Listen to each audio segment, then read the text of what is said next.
เพราะว่าอยู่ชายแดนติดกันก็เลยเป็นสาเหตุได้รับผลกระทบจากฝุ่นควันฝุ่นควันทั้งฝุ่นทั้งควันสะสมกัน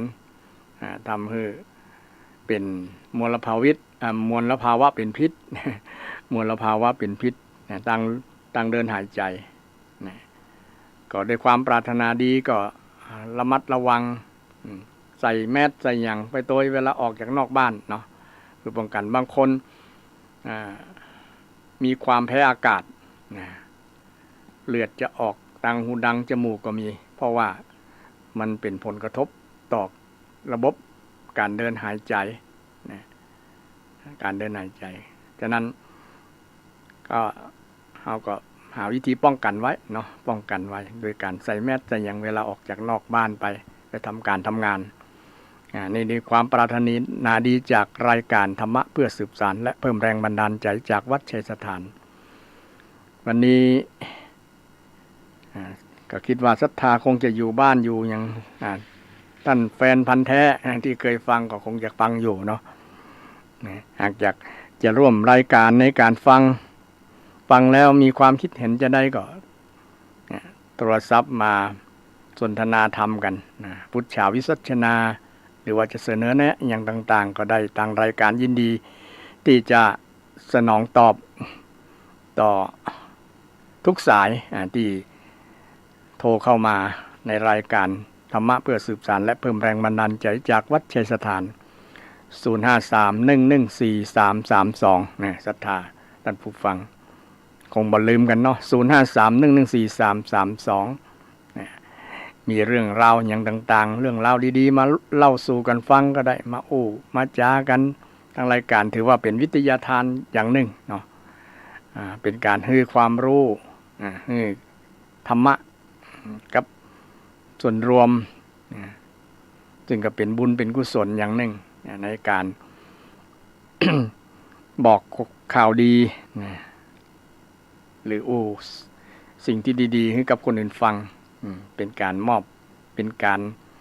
บำเพ็ญทานอย่างหนึ่งเหรอเป็นว่าวิทยาทานหรือว่าธรรมทานการให้ความรู้เป็นวิทยาทานเป็นธรรมทานเป็นการให้ธรรมะเป็นการให้ความรู้สิ่งดีๆแก่ท่านผู้ฟังทั้งหลายก็ได้บุญได้กุศลคนฟังก็ได้ความรู้ได้บุญกุศลโดยคนให้ก็ได้บุญได้กุศลโดยซึ่งเป็นวิถีของชาวพุทธที่มีการเอื้อเฟื้อเผื่อแผ่แบบมีอย่างดีๆก็ปั่นกันเนาะปั่นกันซึ่งเป็นอัตลักษณ์เป็นสัญลักษณ์ของชาวพุทธชาวไทยของเราเวลามีกิจกรรมอย่างต่างๆคนเราจะเอื้อเฟื้อเผื่อแผ่กันช่วยเหลือเกื้อกูลกันซึ่งเป็นอุปนิสัยของชาวพุทธที่มีน้ำใจดีงามน่ายกย่องน่าสรรเสริญเพราะคนเรามีจิตใจดีงามมีธรรมะอยู่ในจิตในใจถือว่าเป็นสิ่งที่น่าอนุโมทนายินดีครับท่านทั้งหลายหากอยากจะมอบสิ่งอย่างที่ดีให้ครับกันและกันก็มอบผ่านรายการธรรมะเพื่อสืบสานและเพิ่มแรงบันดาลใจจากวัดชัยสถานหรือว่าวัดป่าเสาน้อยนี่ก็ได้วันนี้ก็มาพบปะกับศรัทธาก็จะนำธรรมะสารธรรมต่างๆเป็นการปฏิการะตอบแทนศรัทธาญาติโยมที่ได้มีคุณงามความดีมีบุญคุณต่อพระศาสนาต่อวัดต่อวาศรัทธาที่ฟังอยู่ก็คงเป็นศรัทธาอุปถากแต่ละวัดละวัดกับพระสงฆ์องค์เนรเมื่อพระสงฆ์องค์เนรได้ศึกษาเราเรียนได้ศึกษาพระธรรมคำสอนของพระสัมมาสัมพุทธเจ้าแล้วก็นำคำสอนนั้นมาบอกมาเล่าให้ศรัทธาได้ฟังกันซึ่งก็เป็นปฏิการะคือการตอบแทนก็เคยกับศรัทธาประจำว่าศรัทธาฮือเข้าตุเจ้าฮือธรรมศรัทธาฮือเข้าฮือน้ำตุเจ้าก็ฮือธรรมะเป็นปฏิการะตอบแทนกับศรัทธาญาติโยมอย่างวันนี้ อาตมาก็ถือว่ามาตอบแทนนะคุณงามความดีของศรัทธาที่ได้อุปถัมภ์อุปถากได้ใส่บาตรได้ ดูแลกับพระสงฆ์องค์เนนในส่วนนี้ก็ถือว่าเป็นหน้าที่อย่างหนึ่งที่ทุกเจ้าจะพระสงฆ์องค์เจ้าจะทำหน้าที่หน้าที่ที่แสดงธรรมะเอาธรรมะมาฝากนี่เป็นหน้าที่ของพระสงฆ์องค์เจ้าว่าพระพุทธเจ้าแสดงหรือว่าเทศเนี่ยเรื่องอย่างพ่องแสดงธรรมจะได้พ่องก็นำมาเล่ามาแสดงต่อให้ศรัทธาญาติโยมวันนี้ก็จะได้นำธรรมะเกี่ยวกับเรื่องสมาธิดีบ่ศรัทธาเรื่องสมาธิเนาะสมาธิสมาธิเป็นเรื่องที่เราคุ้นเคยกันชาวพุทธคุ้นเคยโดยเฉพาะคุ้นหูการประพฤติปฏิบัติของลักษณ์วิถีชาวพุทธก็จะมีพระสงฆ์ครูบาอาจารย์ก็แนะนำให้ศรัทธาญาติโยมได้ปฏิบัติตามศีลสมาธิปัญญาได้ให้ทานได้รักษาศีลได้เจริญสมาธิภาวนาเนี่ยซึ่งก็เป็นวิถีของชาวพุทธที่ปฏิบัติตามหลักคำสอนของพระพุทธเจ้าคือหลักปฏิบัติซึ่งสมาธินี้ก็เป็นสิ่งที่สำคัญกับชีวิตเพราะว่าจะทำจะจะคิดก็ต้องเจริญสมาธิอยู่ในนั้นสมาธิสมะตัวนี้แปลว่ามาจากสั่งพร้อมกับดีหรือว่าพร้อมก็ได้แปลว่าพร้อมแปลว่าเสมอก็ได้ตัวนี้สมะนี่บอกกับอธิแปลว่ายิ่งใหญ่หมายถึงสภาพที่ที่จิตมันมียิ่งใหญ่ถ้าแปลตามหลักศัพท์แล้วตามศัพท์คำว่าสมาธิอธิยิ่งใหญ่ยิ่งใหญ่ทับแปลว่ายิ่งแปลว่าใหญ่แปลว่าทับอธิอธิซึ่งเป็นหลักภาษาบาลีศรัทธาอาจจะบ่เคยได้ยินคำแปลนี้เพราะว่าคำแปลว่าสมาธิสมาธิเนี่ยแปลว่าหยังคือเมื่อแปลกันแล้วว่าความที่รักษาระดับจิตให้มันยิ่งใหญ่มันสม่ำเสมอเนี่ยชื่อว่าสมาธิคือมันนิ่งนั่นแหละที่แปลเป็นภาษาไทยมันแปลว่านิ่งนิ่งสงบนิ่งสงบนิ่มสงบนิ่งจากอันหยังสงบนิ่งจากอกุศลถ้าไผ่ทำจิตให้นิ่งจากอกุศลได้คนนั้นก็ชื่อว่าเจริญสมาธิเจริญสมาธิจิตก็จะนิ่งจะสงบจะสงบสงบจากนิ่งในที่นี้บ่ได้หมายถึงนิ่งแล้วบ่คิดบ่อย่างเลยนะบ่ตึกบ่อย่างคิดอยู่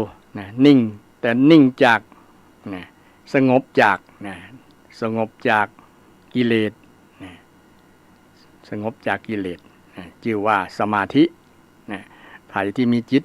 สงบจากกิเลสคนนั้นก็ชื่อสมาธิกิเลสที่เป็นเหตุทำให้บ่เกิดสมาธิก็มี5อย่างมี5อย่างเป็นน้องนิวรณ์หรือรวม รวมกิเลสตัวใหญ่ๆก็คือโลภโกรธหลงนี่แหละมันทำให้บ่มีสมาธิแล้วทำให้สมาธิเสียตัวไอ้โลภโกรธหลงหมดเนี่ยนะตัวใหญ่ๆตัวเป้งๆมันเนี่ยเมื่อมันมาทำลายจิตใจแล้วจิตก็บ่นิ่งแล้วเพราะว่ามันไปถูกกิเลสมาบังคับมาเขให้ทำให้คิดต่างๆที่มันเป็นอกุศลที่มันเป็นอกุศลเป็นผลเสียร้ายเป็นโทษเป็นอย่างต่างๆที่มันเป็นฝ่ายบดีชื่อว่า เป็นสิ่งที่บอกเกิดสมาธิกับบุคคลคนนั้นฉะนั้นภัยที่จิตใจที่ปราศจากอกุศลโลภโกรธหลงโลภโกรธหลง คนนั้นจะชื่อว่าเจริญสมาธิเป็นสัมมาสมาธินะสัมมาสมาธิอย่างศรัทธาญาติโยมกำลังฟังเทศน์ฟังธรรมอยู่ฟังอาตมาอยู่เนี่ยถ้ามีกิเลสมารบกวนมันจะฟังบ่รู้เรื่องมันบ่มีสมาธินั่นนะใจมันบ่ตั้งโดยเฉพาะที่เราเคยได้ยินว่าละอ่อนมีสมาธิสั้นสมาธิสั้นเพราะว่าจิตมันอยู่กับเรื่องต่างๆที่มันเป็นบ่เป็นกุศลเรื่องอกุศลต่างๆเช่นไปอยู่กับมือถือพ่องอยู่กับอันนั้นพ่องนะเกี่ยวกับความต้องการจิตใจของละอ่อนที่กำลังสนใจอยู่นั่นนะมันทำให้บางครั้งไปดูจิตใจเขาอยากจะดูเรื่องเกมที่มันต่อสู้มันฆ่าฟันกันนี่ก็เลยทำให้จิตเขาอยู่กับสิ่งนั้นนะบ่อยู่กับสิ่งที่เป็นกุศลนะเลยทำให้เขาเป็นคนที่ละอ่อนเป็นจิตก้าวร้าวขึ้นนะหรือว่าอยู่ในสิ่งแวดล้อมที่บ่ดีนะทำให้เขาจิตของเขาปลูกฝังอะไรสิ่งนั้นน่ะมันเข้าไปในหูในยังนะเขาซึมซับไปโดยบ่รู้ตัวมันก็เลยเป็นสังสมเป็นนิสัยของละอ่อนนะก็เลยทำให้เขาพลาดจากการดำเนินชีวิตแบบมีสมาธินะคือการนึกคิดดีๆนะนึกคิดดีๆคำว่าสมาธิเนี่ยอย่างหนึ่งก็คือกะห้องว่าฌานเนาะฌานคือการเพ่งแปลว่าเพ่งนะเพ่งคือเพ่งหรือเล็ง อยู่กับสิ่งใดสิ่งหนึ่งเนี่ยนะฌานแปลว่าเพ่งเนี่ยฌานตัวนี้เนี่ยเกิดเพราะเจริญสมาธิเนี่ยเกิดจากการเจริญสมาธิเจริญหรือว่าเพ่งเนี่ยเพ่งอย่างหนึ่งแล้วมันก็เกิดฌานเพ่งสิ่งหนึ่งเนี่ยคือไปจิตใจไปสนใจอย่างใดอย่างหนึ่งแหละคือไปเพ่งไปอยู่กับสิ่งนั้นอย่างเดียวนี่เปิ้นชื่อว่าฌานองค์ฌานก็มีทั้ง4ฌานนะศรัทธาท่านปฏิบัติธรรมคงจะฮู้เนาะว่าตั้งแต่ปฐมฌานทุติยฌานตติยฌานและจตุตฌาน4ระดับด้วยกันระดับสมาธิที่เป็นห้องว่าฌานมัน4ระดับ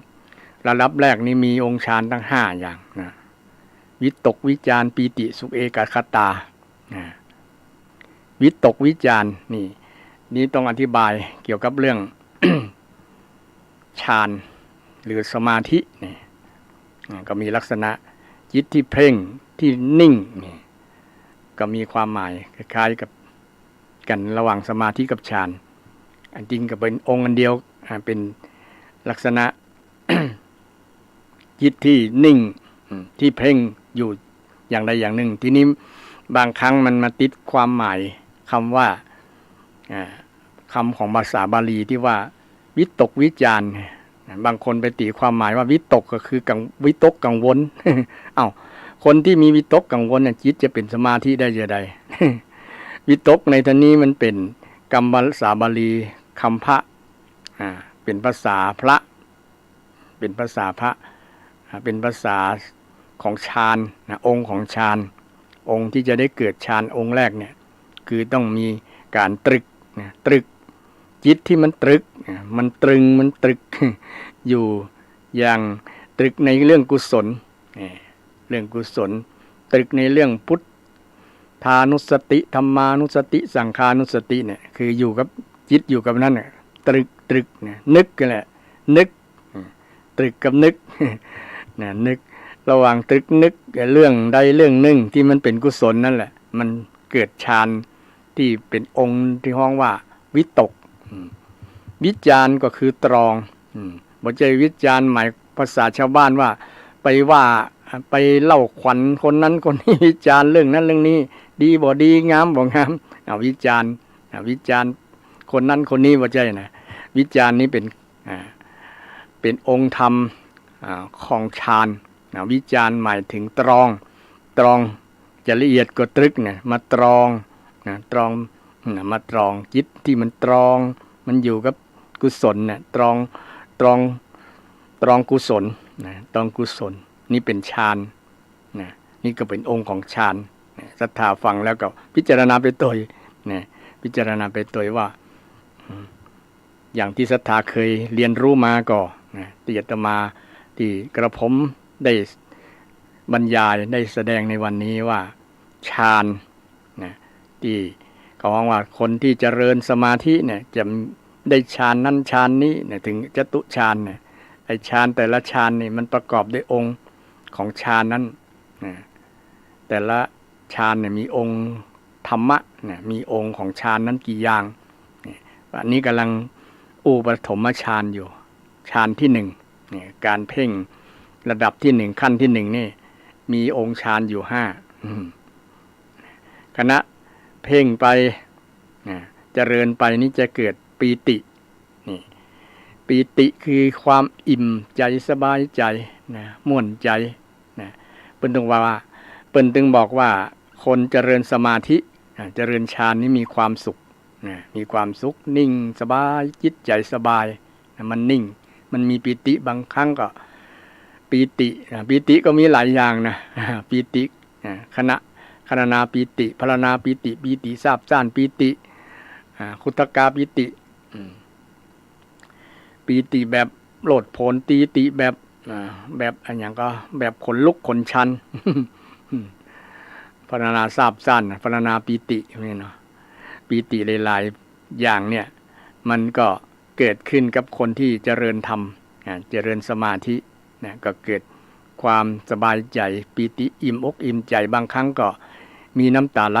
นะโดยบ่ฮู้ตัวนี่ศรัทธานั่งสมาธิหรือว่าเจริญสมาธิไปเนี่ยเกิด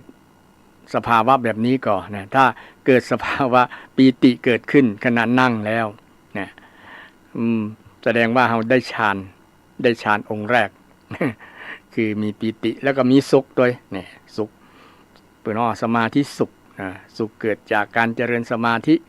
เจริญฌานนี่เจริญฌานเป็นองค์เป็นผลของสมาธิก็เป็นชื่อของการเจริญฌานก็ว่าได้คือต่างแต่ละอย่างมันเปิงปาอาศัยเอื้ออาศัยซึ่งกันและกันทำให้เกิดสมาธิเนี่ยสมาธิทำให้เกิดฌาน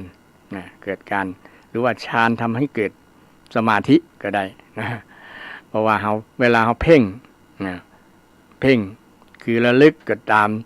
ตรึกก็ตามตรึกก็นึกระลึกนึกหรือว่าไตรองดูธรรมดูสภาพที่กำลังนิ่งกำลังตรึกกำลังตรองธรรมะคือกุศลธรรมกุศลธรรมถ้าไปตรึกไปตรองอกุศลนั้นก็จะเป็นมิจฉาสมาธิเป็นมิจฉาฌานละนะไม่ใช่สมาธิที่เป็นในมรรคมีองค์8เป็นที่เป็นว่าสัมมาสมาธินี่ในมรรคมีองค์8มีสัมมาสมาธินี่คือการระลึกนึกการที่นำจิตไปอยู่แล้วมีเอกคตาเอกคตาคือมี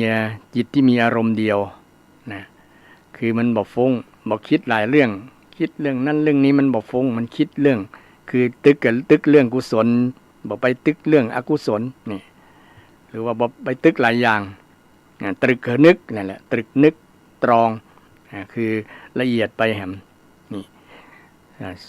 ขณะที่เรานั่งเจริญสมาธิก็ตามหรือว่าจะยืนสมาธิก็ได้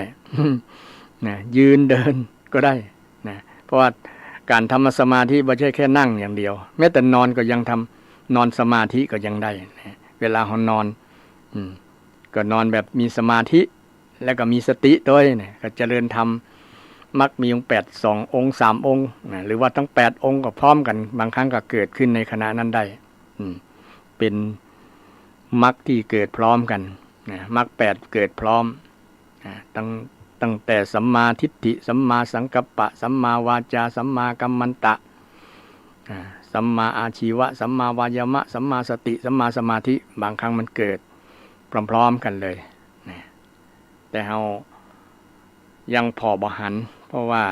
มันละเอียดคือธรรมะละเอียดอ่อนมากลึกซึ้งมากธรรมชาติธรรมะคำสอนของพระพุทธเจ้าวันนี้มาอู้เรื่องสมาธิตะกี้อู้เรื่องฌานกับสมาธิเนี่ยซึ่งมันเกี่ยวโยงกันมันเป็นผลและเป็นเหตุเกิดกันและกันซึ่งฌานก็เกิดสมาธิก็เป็นปัจจัยให้เกิดฌานเจริญคือทำให้เกิดขณะที่เราเจริญอยู่นั้นโดยเฉพาะเราเจริญอานาปานสตินะจิตอยู่ที่ลมหายใจจิตของเรานี่อยู่ที่ลมหายใจอยู่ที่ลมหายใจหายใจเข้ารู้หายใจออกรู้นี่หายใจออกรู้ขณะที่กำหนดอยู่ลมหายใจเข้าออกรู้บางครั้งมันแวบไปเนี่ยกรณีที่มันแวบไปเนี่ยไอ้อย่างแวบไปก็คือความรู้สึกนึกคิดขณะที่เรานั้นนะเราก็จะ จะต้องดึงเอาอย่างดึงก็คือเอาสมาธิสมาธิเป็นมีหน้าที่ดึงที่จิตมันแวบไปเนี่ยดึงมาเอาสติทีนี้ใจสติแล้วมันเจริญคือสติกับเจริญการเจริญสมาธิต้องกู้กันขาดอย่างใดอย่างหนึ่งแล้วมันจะบริบูรณ์บ่เกิดผลดีต้องพึ่งอาศัยกันเจริญเดียวบ่ได้สมาธิกับสติเนี่ยต้องเจริญพร้อมกันสมาธิก็คือตรึกนึกระลึกนั่นเองเช่นระลึกนึกถึงสิ่งที่เป็นกุศลเป็นคุณงามความดีเช่นพระรัตนตรัยพระพุทธพระธรรมพระสงฆ์เนี่ยเป็นน้องว่าพุทธานุสติธรรมานุสติสังฆานุสติศรัทธาท่านผู้ฟังก็ระลึกนึกถึงสิ่งที่เป็นหรือว่าระลึกถึงคุณงามความดีอย่างอื่นก็ได้เช่นจาคานุสติระลึกถึงสิ่งที่เราได้ทำบุญทำกุศลได้ให้ทานได้รักษาศีลเป็นศีลานุสติเนี่ยก็ระลึกนึกถึงสิ่งที่เป็นคุณงามความดีอย่างอื่นก็ได้บ่ใช่แค่พระรัตนตรัยแต่พระรัตนตรัยเป็นสิ่งที่ประเสริฐไง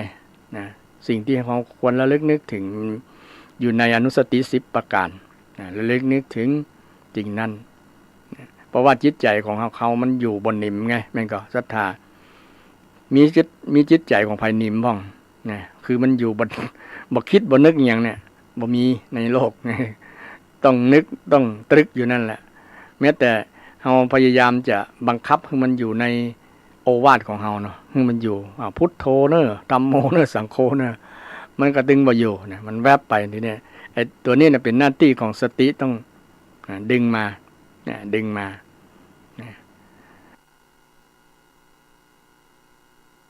ไปดึงบ่ได้เพราะว่า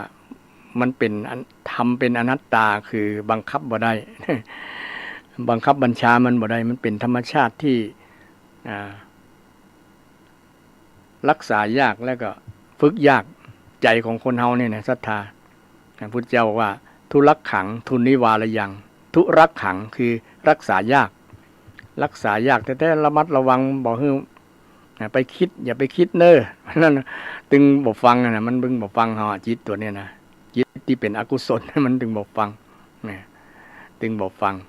เดี๋ยวไปคิดเรื่องนั้นคิดเรื่องนี้ไปเรื่องนั้นเรื่องนี้นี่ฉะนั้นไอ้จิตตัวเนี้ยมันรักษายากรักษายากแล้วก็ห้ามยากด้วยนะทุรักขังแปลว่าห้ามยากสภาพจิตใจไปห้ามยากห้ามบอกให้คิดอันนั้นห้ามบอกอย่าไปคิดนั่นอย่าไปคิดจังคน มันถึงห้ามบ่ได้เนาะแต่ถ้ารู้ตันมันจะห้ามคือจะละไปในตัวละความคิดที่บ่ดีนะโดยเจริญสติไงพอสติมาก็ปัญญาก็เกิดสติคือระลึกได้มันเป็นอกุศลแล้วเนี่ยก็หูตัวเกิดความรู้หูตัวเนี่ยแหละเป็นสติปัญญาก็มาเจริญสติปัญญาก็มาเนี่ยขณะที่เราเจริญสมาธิโดยกับมีสติ คอยควบคุมคอยดูแลตัวนะคอยกำกับคอยช่วยนะช่วยเจริญถ้าเจริญสมาธิอย่างเดียวบ่มีสติเนี่ยบางครั้งมันจะลับไงศรัทธาจิตมันจะลับเคิบเคลิ้มลับไปเลยเนี่ยเช่นบางคนเนี่ยนั่งสมาธินะอย่างคนรับได้นะโกน นะนั่งรับเนี่ยมีความสามารถพิเศษนะแล้วก็คิดว่าตัวเก่าเจริญสมาธิอยู่ยิงไม่ใช่นะ มันรับไปเนี่ยนะรับไปนะฉะนั้นคนที่จะมีสมาธิเจริญสมาธิต้องมารับนะถ้าคนไหนรับไปแสดงว่าไม่ใช่สมาธิแล้วนะเคลิ้มไปเนี่ยหน้าที่ของสติต้องดูแลว่าบ่ให้รับไงแต่คนนั่งไปรับมาหัวก้มหัวลงจน แล้วก็โกนไปตัวน่ะคลอกเนี่ยแสดงว่าบ่ใช่เจริญสมาธิและศรัทธานะเป็นการเจริญนอน นอนรับนะก็ดีอย่างมันนอนแล้วมันก็บ่ต้องคิดแต่ก็บ่ แต่ก็บ่เสมอไปในคนนอนรับมันก็ยังคิดอยู่นะคือมันปรุงแต่งนะอารมณ์มันตกข้างเนาะนะชิ้นเรื่องคิดเรื่องนั้นเรื่องนี้มันก็ระบายออกมาด้วยการฝันก็อย่างก้ามูเนี่ยนะคือจิตมันตกข้างนะจิตมันตกข้างนะเพิ่นบอกว่าคนที่ฝันเนี่ยมีเหตุกี่อย่างก็ 4-5 อย่างเนี่ยเนาะ4อย่างนะปุพพนิมิตจิตอันอย่างก็ปุพพนิมิตจิตบอกบาทธาตุกำเริบนะเทวดาบอกบาทธาตุกำเริบ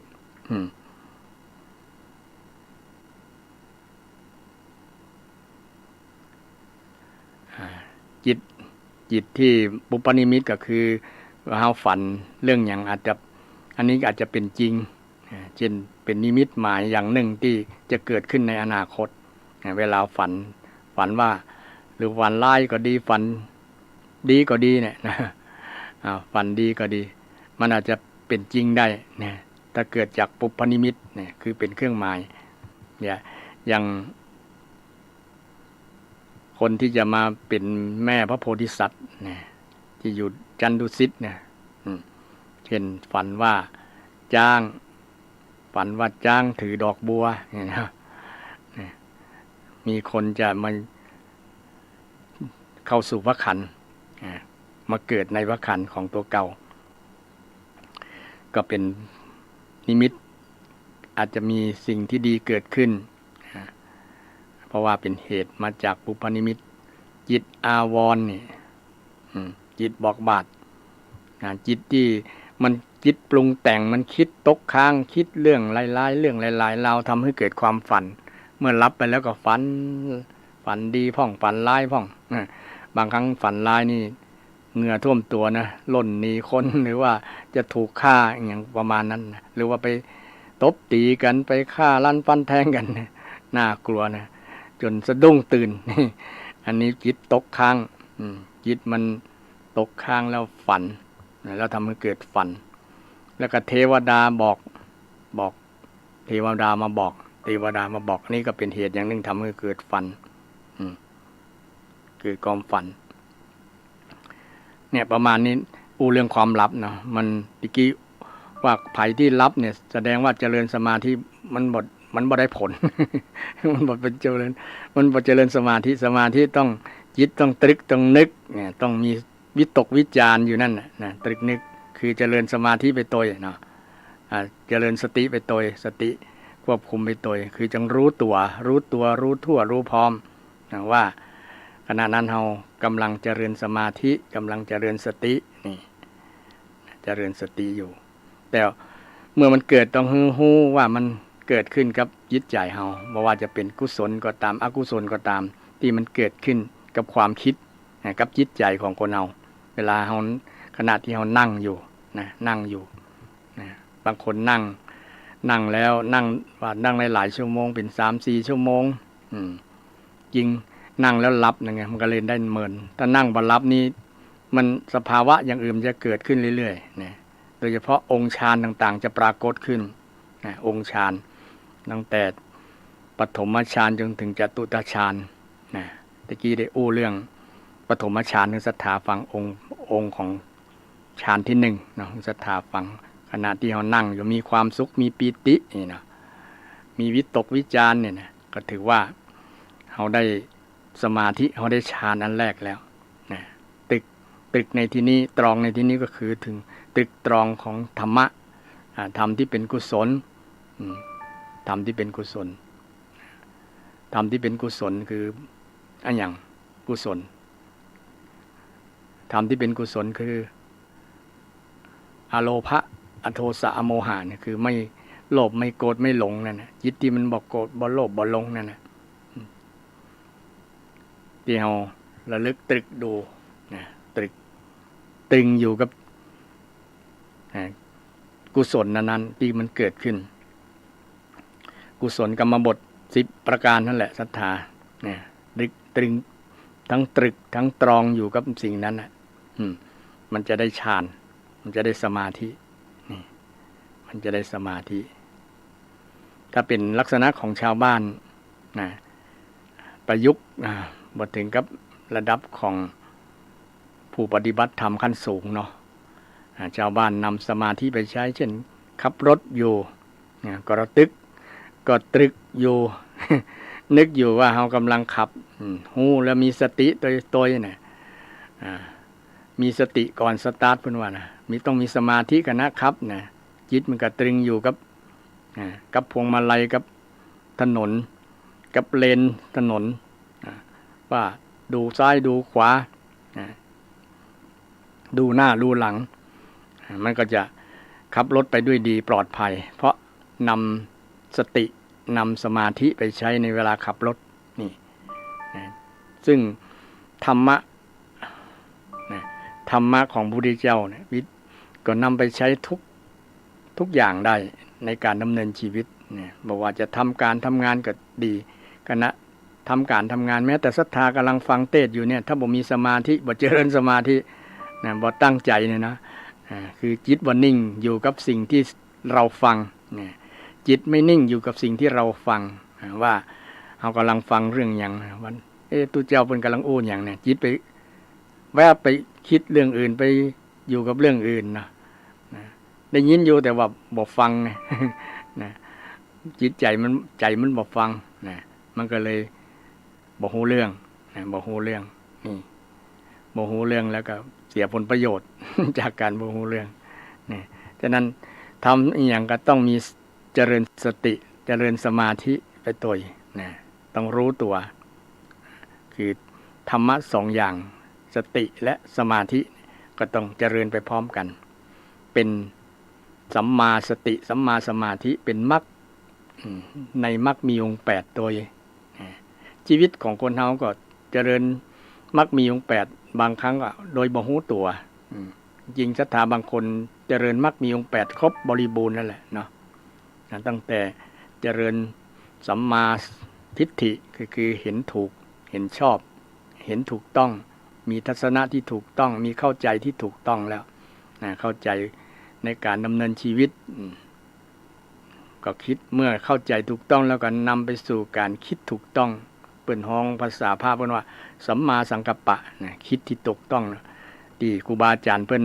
แปลว่าดำรินะดำรินี่เป็นยกคำที่สูงดำริก็คือคิดนั่นแหละเนาะ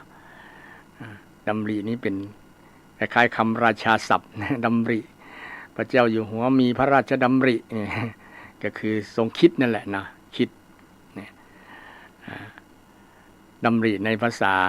ในธรรมองค์ธรรมของมรรคมีองค์8สัมมาสังกัปปะในดำริคือคิด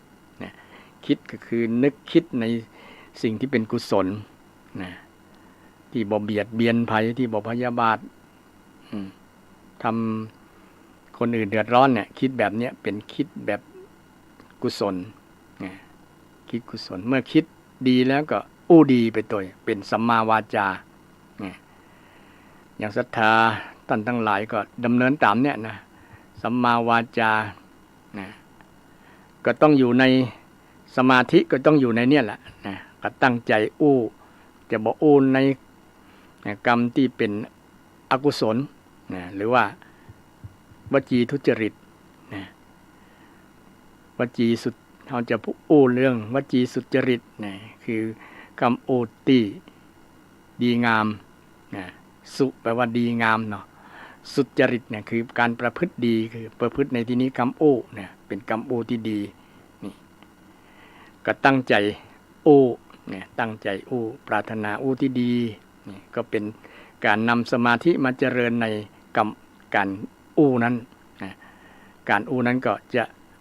เป็นประโยชน์กับคนโอ้ตัวเป็นประโยชน์กับคนฟังตัวนี่พยายามที่จะโอ้หรือศรัทธาญาติโยมฟังว่าบางครั้งนี่เขาเจริญมรรคมีองค์8เนี่ยในชีวิตประจำวันแต่เราบ่รู้ตัวส่วนมากศรัทธาญาติโยมก็มีเกือบพร้อมแล้วล่ะมรรคมีองค์8ในการดำเนินชีวิตคือตั้งแต่สัมมาทิฏฐิคือความเห็นที่ถูกต้องเข้าใจที่ถูกต้องแล้วก็คิดที่ถูกต้องแล้วก็อู้ที่ถูกต้องอู้ถูกกับอู้อยู่บ่อยๆเนาะศรัทธาเนี่ยมันก็เกี่ยวข้องโยงกับถึงสมาธิต้องมีการตั้งใจที่จะอู้ที่ดีงามที่ห้องว่าสุจริตนะวจีสุจริตวจีสุจริตขณะอู้นั้นก็ต้องหูตัวคือเจริญสติไปโดยสติไปโดยสรุปแล้วธรรมะ8ข้อมรรคมีองค์8เนี่ยเราก็เจริญหรือว่าได้ประพฤติปฏิบัติในการดำเนินชีวิตเป็นประจำแต่ว่าบางครั้งเราบ่ฮู้แต่ภัยปฏิบัติผิดจาก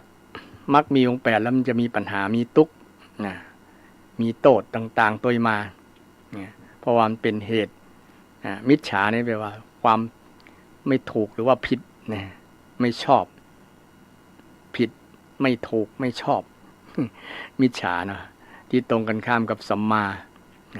ถ้าเดินทางแห่งชีวิตไปตามมรรคมีองค์8มีสัมมาทิฏฐิสัมมาสังกัปปะสัมมาวาจาสัมมากัมมันตะสัมมา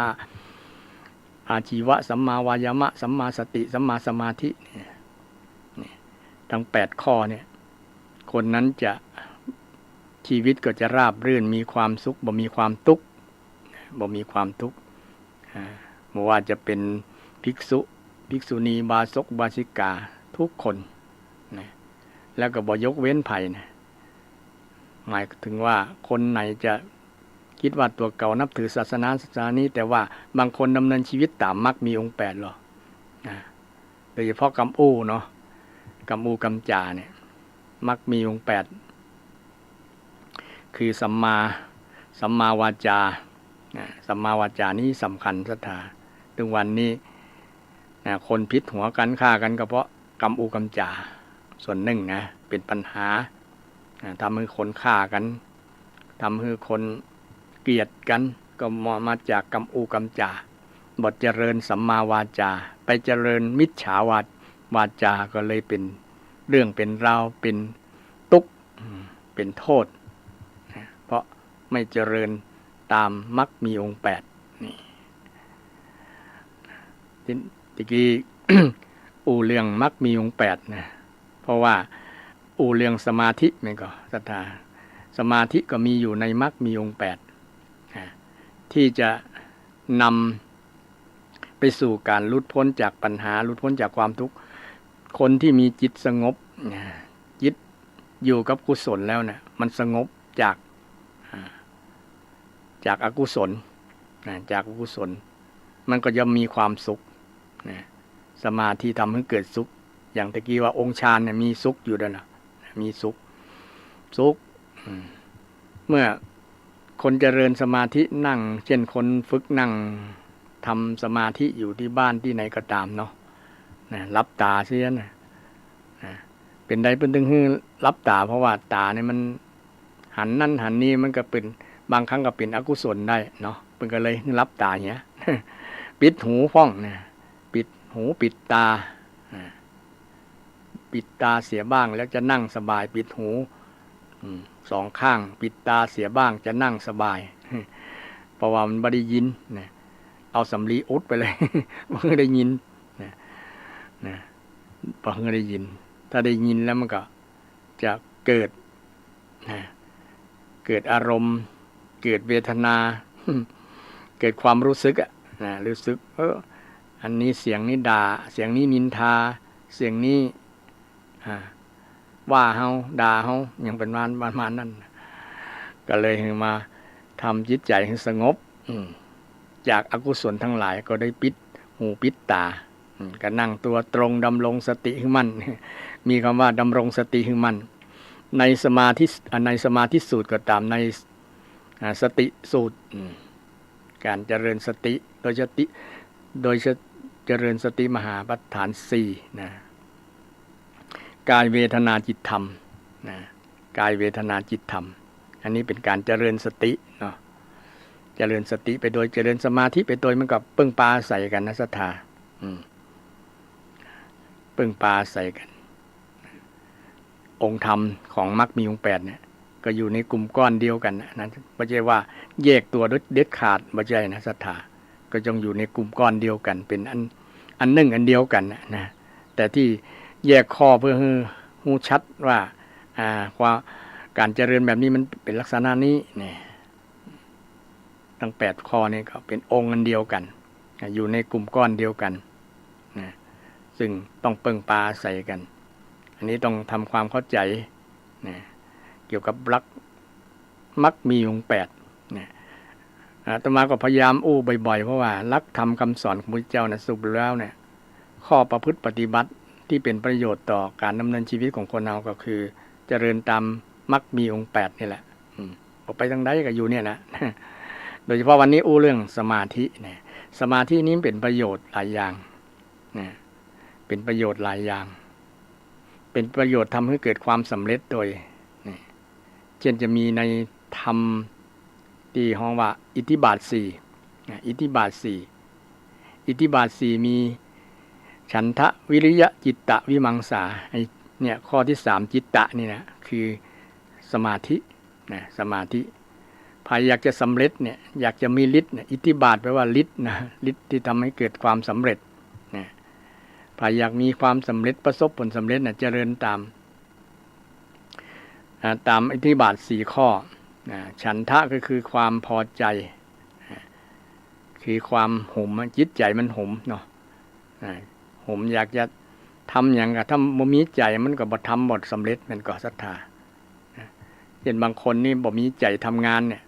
ทำงานออกมาก็บ่สำเร็จเพราะว่ามันบ่มีใจหมบ่มีใจอยากจะทำถ้าคนเฮามีใจอยากจะทำเนี่ยทำด้วยจิตใจที่เต็มอกเต็มใจทำเนี่ยมันม่วนเหรอทำงานแล้วมีความสุขนี่ทำงานไปโดยเพราะว่าเราชอบแล้วเนาะ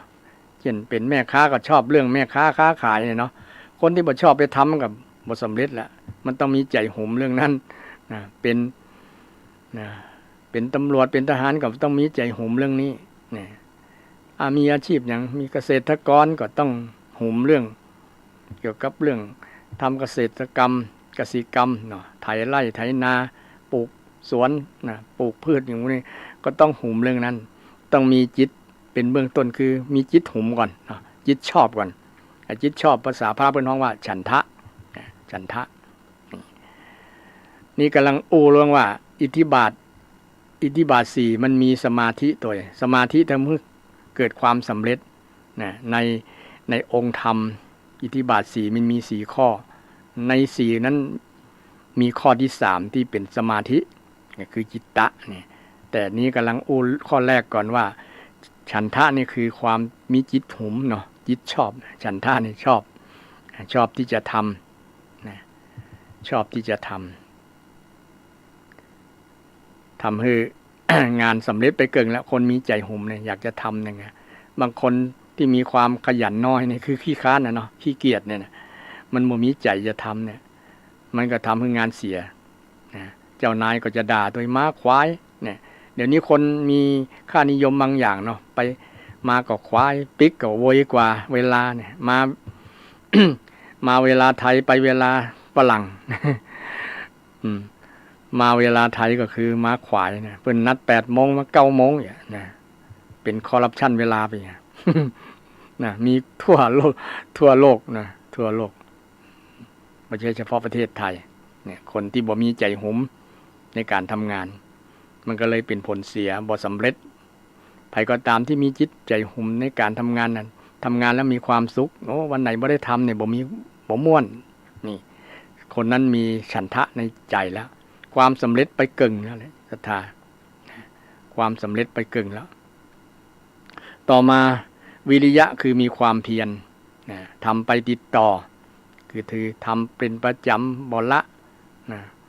บ่เหมือนไฟไม่ฟาง ไฟไม่ฟางนะมันมีใจอยู่ว่ามันเพี้ยนหมดความเพี้ยนมันน้อย มันช่วงกลางๆเนี่ยเริ่มท้อเริ่มถอยแล้วนะเบาแล้วนะเริ่มท้อเริ่มถอยคือบ่มีความเพียรที่ต้องทำติดต่อนะเพียรนะเพียรพยายามนะเพียรขยันนั่นแหละนะมาออกในรูปลักษณะขยันคือทำบ่อยๆทำเป็นประจำสม่ำเสมอต้นเสมอปลายเนี่ยคนนั้นชื่อว่ามีความเพียรนะมีความเพียรคือทำประจำบ่ท้อบ่ถอยมีใจสู้เนาะบางครั้งจะมีอุปสรรคปัญหาพ่อมก็มีใจสู้ได้งานจะนักจะเบาก็สู้นักก็เอาเบาก็สู้เนี่ยคนนั้นชื่อว่ามีความเพียรแล้วอย่างหลายท่านหลายคนเนาะเป็นคนมีความเพียรอย่างอาชีพแม่ค้าขายนะต้องตื่นว่าตี 3 ตี 4ลุกละนะรับเจ้าลุกเจ้า มีความเปลี่ยนนะมีความเปลี่ยนทำถึงวันบ่มีวันเสาร์วันติดละเนี่ยนำมาสู่ความสำเร็จเลี้ยงครอบเลี้ยงครัวมีรายได้ด้วยการประกอบสัมมาชีพทำมาค้าขายด้วยความเพียรคนค้าขายนี่บ่ใช่คนที่จะมาขี้ค้านทำบทปฏิบัติต่อนะต้องทำประจำเป็นนิสัยมีความเปลี่ยนบางอย่างต้องใช้เวลาใช้ระยะเวลาการนักเนี่ยต้องอาศัยความเปลี่ยนนี่แหละไม่ใช่ว่าทำวันนี้วันพูกก็จะสำเร็จมันต้องทำหลายๆวันอย่างเราเรียนหนังสือละอ่อนเรียนหนังสือนั้นต้องเรียนหลายปีหลายระดับตั้งแต่อนุบาลจนถึงปริญญา โอ้กว่าจะได้ปริญญาใบเนี่ยต้องใช้ความเพียรต้องหมั่นศึกษาต้องขยันไปนี่มีความเพียรถึงจะเรียนสำเร็จ มีความเพียรถึงจะได้มีฐานะร่ำรวยสำเร็จในหน้าที่การงานเศรษฐีทั้งหลายก็อาศัยความเพียรนี่แหละพ่อเลี้ยงแม่เลี้ยงทั้งหลายคนที่มีเงินมีทองเนี่ยเพราะอาศัยความหมั่นคนเพียรเนี่ยวิริยะนี่แหละสู้มีใจสู้ถ้าถอยก็จบละ ความสำเร็จหายไปละส่วนหนึ่งต้องมีความเพียรต่อมานี่อันที่มันเกี่ยวข้องกับสมาธิเนี่ยก็คือจิตตะเนี่ยจิตตะก็คือมีจิตใจที่ตั้งมั่นบ่หวั่นไหวบางครั้งงานการที่เราทำอาชีพที่เราทำอาจจะมีอุปสรรคปัญหาต้องตั้งใจต้องตั้งใจ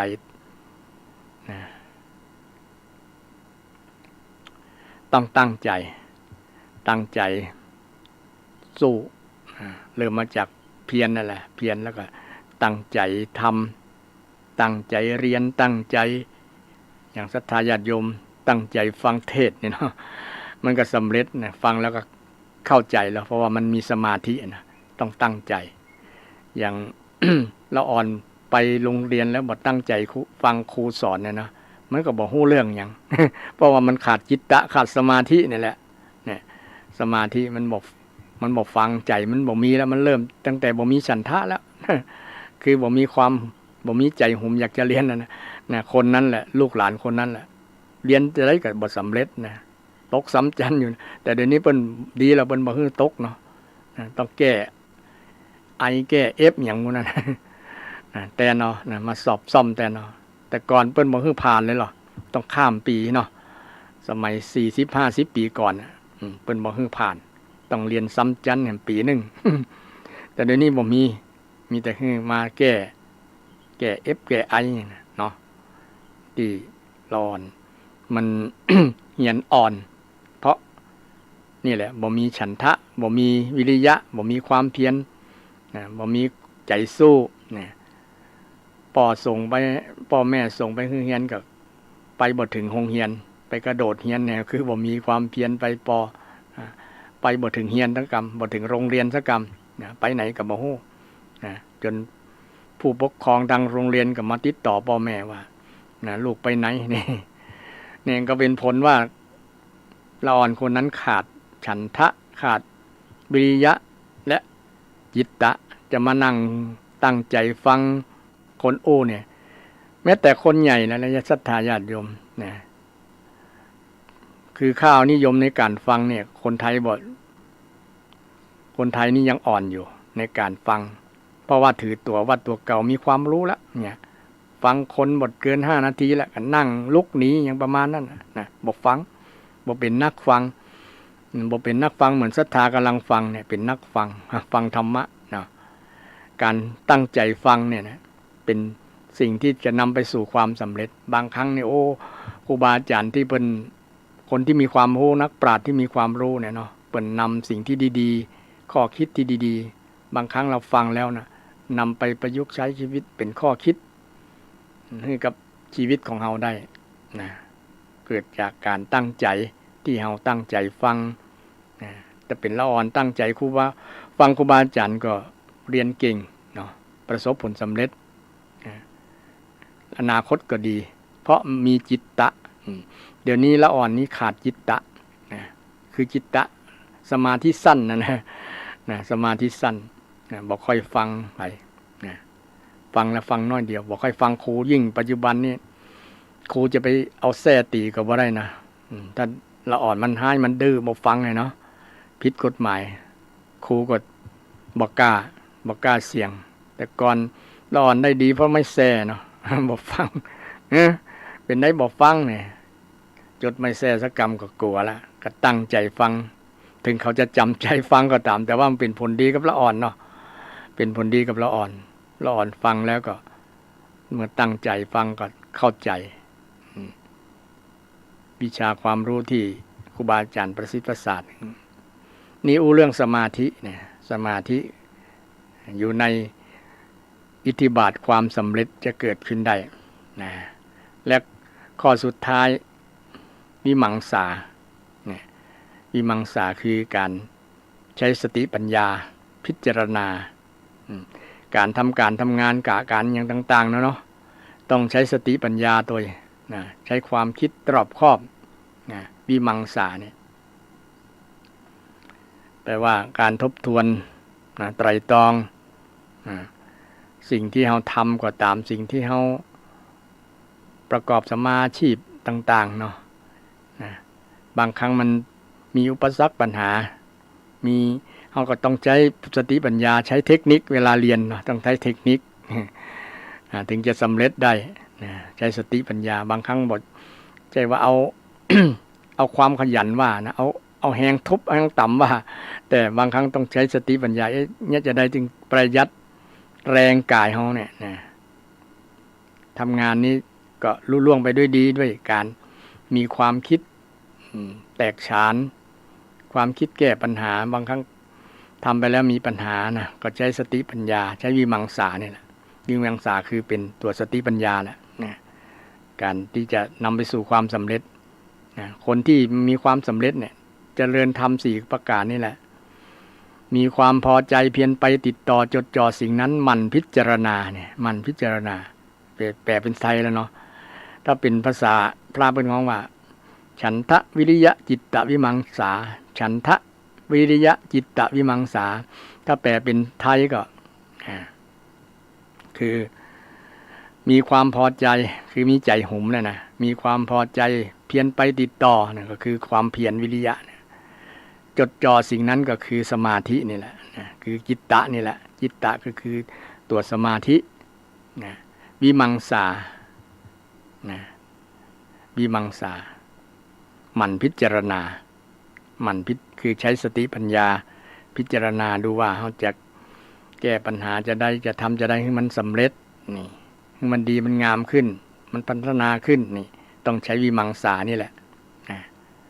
ทุกอย่างนำอิทธิบาท4ไปใช้แล้วจะเกิดฤทธิ์เกิดความสำเร็จฤทธิ์ก็คือสิ่งที่ทำให้เกิดความสำเร็จสำเร็จ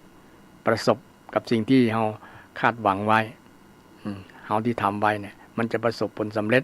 บ่ผิดหวังแน่นอนถ้านำธรรมะของพระพุทธเจ้าไปเจริญไปทำนี่สมาธิทำให้เกิดความสำเร็จนี่ข้อหนึ่งศรัทธาสำเร็จถ้าพยักสำเร็จก็เจริญสมาธิตั้งใจทำตั้งใจทำงานตั้งใจค้าขายตั้งใจทำไร่ทำนานี่ต้องมีการตั้งใจทำงานจึงจะสำเร็จคนก็สำราญงานก็สำเร็จคนสำราญงานก็สำเร็จอันนี้เป็นธรรมะที่สามารถนำไปใช้กับชีวิตประจำวันได้บางผู้บางท่านก็เจริญเต็มที่ละ4ข้อเนี่ยมีครบนะแต่บ่ฮู้บ่ได้ว่าเป็นห้องว่า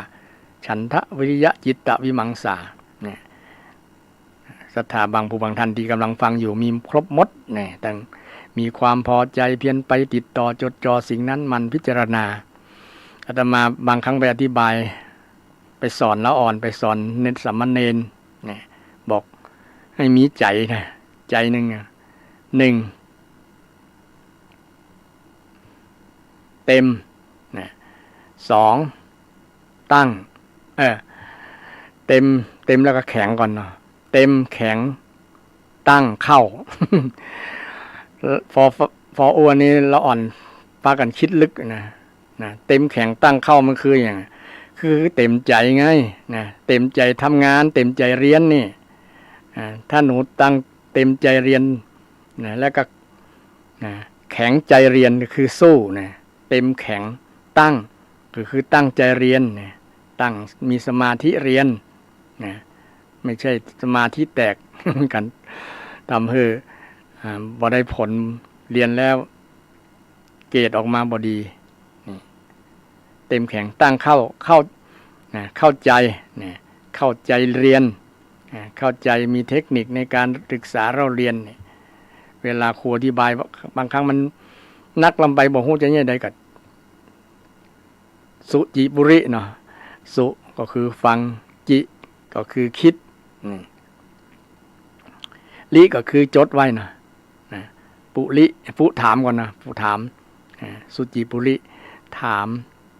ปุก็คือถามลิก็คือจดไว้เทคนิคในการที่จะเรียนของคนที่จะเป็นบัณฑิตคนที่จะจบมีความสำเร็จเนี่ยสุจิปุริฟังคิดถามจดฟังคิดถามจดนี่แล้วก็อย่าลืมธรรมะของพระเจ้า4ข้อว่าเต็มแข็งตั้งเข้ามันจำได้ง่ายเต็มแข็งตั้งเข้านะเราอ่อนฟังแล้วก็ไข้หัวแล้วก็คิดลึกมันคิดไปถึงเรื่องอื่นๆที่บ่ใช่เรื่องธรรมะนะจริงเต็มก็คือเต็มใจนะเต็มใจพอใจหุ่มมีใจหุ่มนี่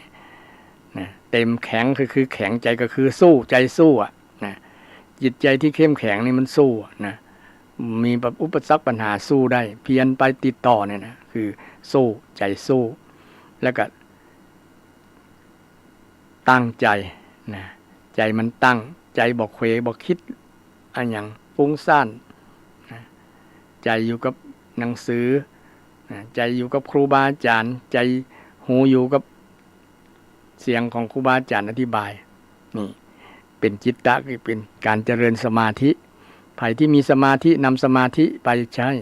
ละอ่อนมีสมาธิในการฟังมันเรียนก็จะสำเร็จเรียนก็จะเก่งผลออกมาก็จะดีนี่แล้วก็มีวิมังสาหมั่นพิจารณาเอามีเทคนิคในการฟังในการกับเทคนิคที่ได้อูตะกี้ว่าสุจิปุรินี่แหละเป็นเทคนิคของนักปราชญ์นักปราชญ์หมั่นฟังมันเขียนมันจดมันถามแล้วก็จะสำเร็จในการเรียนนี่ใช้สติปัญญาตัวเองอันนี้เรื่องสมาธิที่ว่ามันเป็นผลทำให้เกิดความสำเร็จนะอันนี้สมาธินี่บ่ใช่ว่านั่งไปนั่งอย่างเดียวนะมันมีความสุขสงบอย่างเดียวนะสตาทำให้สำเร็จตัวเอานำไปใช้กับชีวิตประจำวันเฮานะการทำงานเนี่ยก็ลักของสมาธิเนี่ยไปเต็มใจ เต็มใจแข็งใจนี่ ตั้งใจแล้วก็เข้าใจ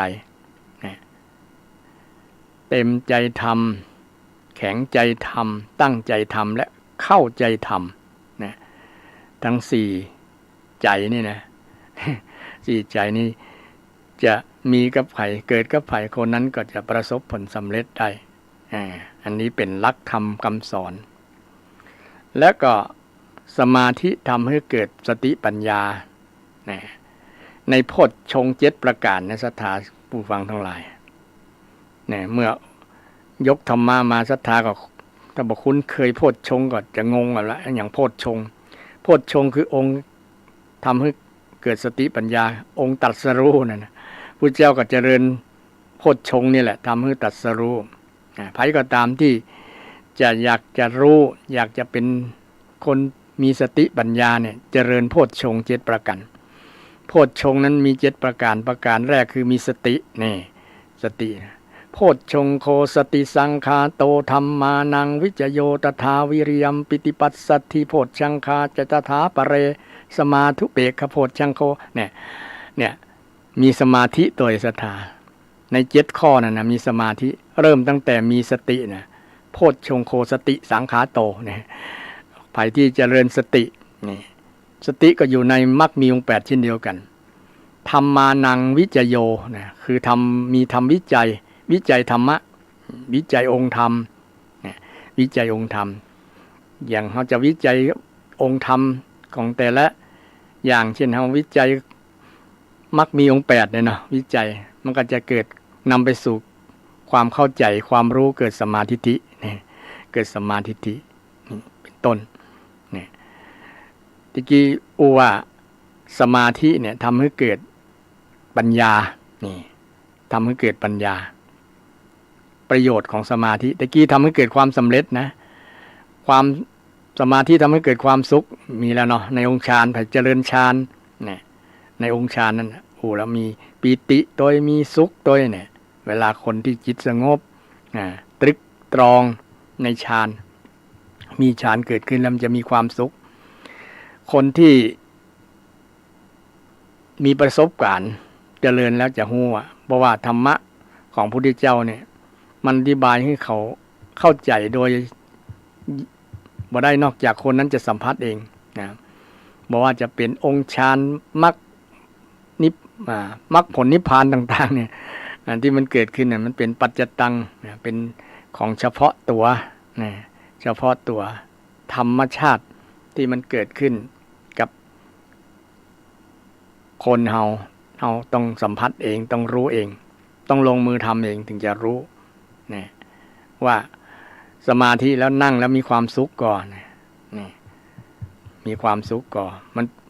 ความสุขเป็นผลของสมาธิความสำเร็จก็เป็นผลของสมาธิมาจากสมาธิเนี่ยความสำเร็จตะกี้คือศรัทธาท่านผู้ฟังทั้งหลายฟังนะแล้วก็ต่อไปประโยชน์ของสมาธิทำให้เกิดสติปัญญาโดยนะเกิดสติปัญญาแล้วก็ยังมีอีกนะสมาธิทำให้เกิดให้ความทุกข์ดับโดยนะมีในองค์ต่อไปจะได้ศรัทธาตะกี้เรื่องโพชฌงค์7ประการมี7ข้อศรัทธามีสติโพชฌงค์มีธรรมวิจโยโพชฌงค์วิจัยโพชฌงค์เนี่ยธรรมวิจัยปีติโพชฌงค์มีปีติโดยปีติในทำให้เกิดสติปัญญาได้ต้องมาวิจัยเห็นละเนาะศรัทธาปีติอยู่คนมีปีติอิ่มอกอิ่มใจบางครั้งบอกกินข้าวกินน้ำมีอิ่มแตนข้าวแตนน้ำนี่ทำให้เกิดสติปัญญาได้จะได้นี่ก็ต้องมาวิจัยกันนะเนาะต้องมาวิเคราะห์กันเนี่ยปีติปัสสัทธิเนี่ยความสงบระงับนี่แล้วก็มีสมาธิโพชฌงค์อุเบกขาโพชฌงค์เนี่ยทั้งหมด7อย่าง7ข้อด้วยกันศรัทธาหนึ่งในนั้นคือสมาธิถ้าจิตสงบแล้วมันจะทำให้ความคิดสติปัญญาก็จะเกิดมาตามธรรมชาติที่เราเจริญสมาธิเป็นลักษณะนั้นฉะนั้นเราจึง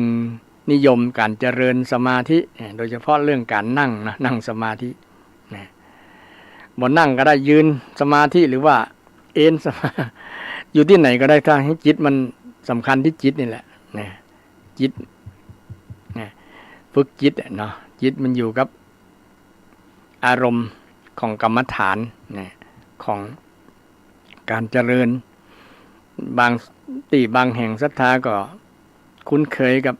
พุทโธพุทโธเนาะบางไปเห็นกับสำนักครูบาอาจารย์พุทโธบางที่ก็ยุบหนอพองหนอบางที่ก็สัมมาอรหังบางที่ก็นับลูกประกรรมอย่างต่างๆเนี่ยจริงๆเป็นกุศโลบายนะทำให้จิตมันสงบเนาะแต่บางครั้งลืมไปว่ามันสงบจากอย่างจะให้สงบนิ่งบ่คิดบ่อย่างนั้นเข้าใจผิดนี่แล้วเข้าใจผิดเพราะว่าจิตบ่คิดเนี่ยบ่ตึกบ่นึกเลยบ่มีศรัทธามันเป็นธรรมชาตินะมันสักกรรมเดียวแหละมันคิดมันนึกนะสักกรรมเดียวมันบ่อยู่มันเป็นธรรมชาติของมันนะมันก็นึกก็คิดตามนั้นนะระลึกตามนั้นนึกตามนั้นตามธรรมชาติได้ยินเสียงก็นึกได้หันก็นึกก็คิดนึกตามนั้นแม้แต่เรานั่งรับตาอยู่หูได้ยินเสียงเนี่ยเสียงยังไงเสียงไฟมาเสียงรถเสียงยังเนี่ยมันก็แวบไปแหละนะจะให้มันอยู่กับสิ่งนั้นมันเมินตลอดมันจึงบ่มีศรัทธาเพราะว่ามันเป็นอนิจจังทุกขังอนัตตาหมดแล้วนะมันบอกมันเปลี่ยนไปเรื่อยทุกขณะทุกเวลานะเราต้องเข้าใจความเป็นจริงนี้เนาะ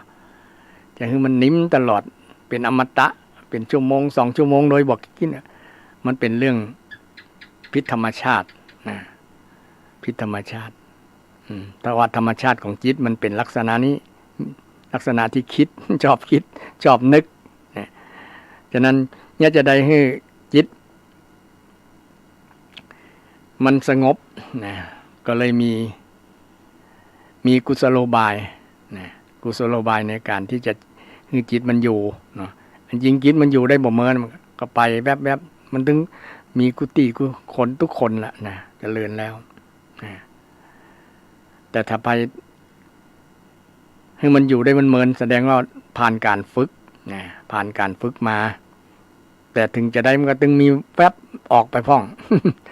เพราะว่าเราเจริญสติบางครั้งสติมันควบคุมบ่ทัน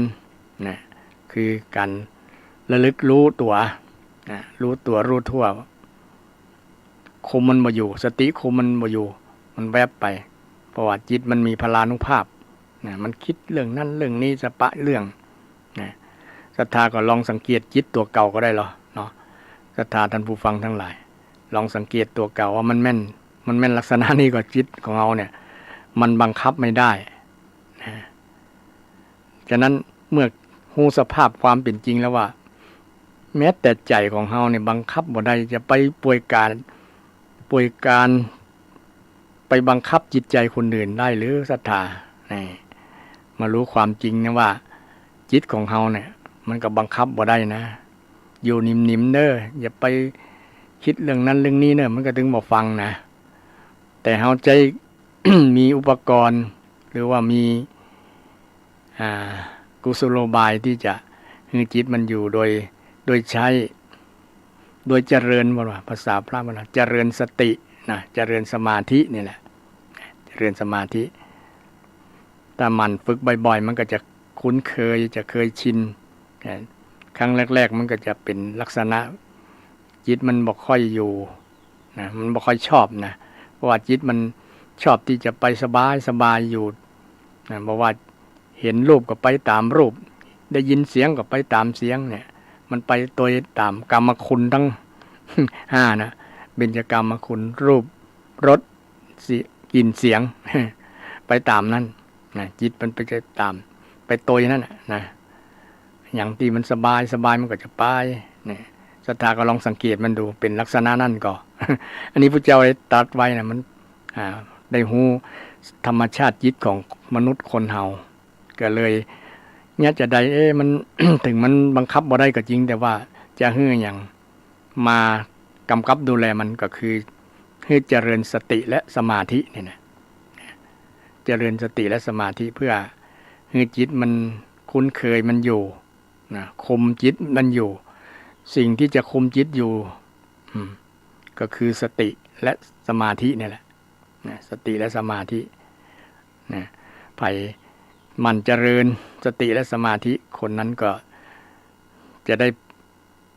ประโยชน์จากการเจริญอย่างที่บอกว่าสมาธิมีประโยชน์ให้ได้รับความรู้เมื่อกี้นะเนาะที่แรกว่าได้รับความสุขมีปิติ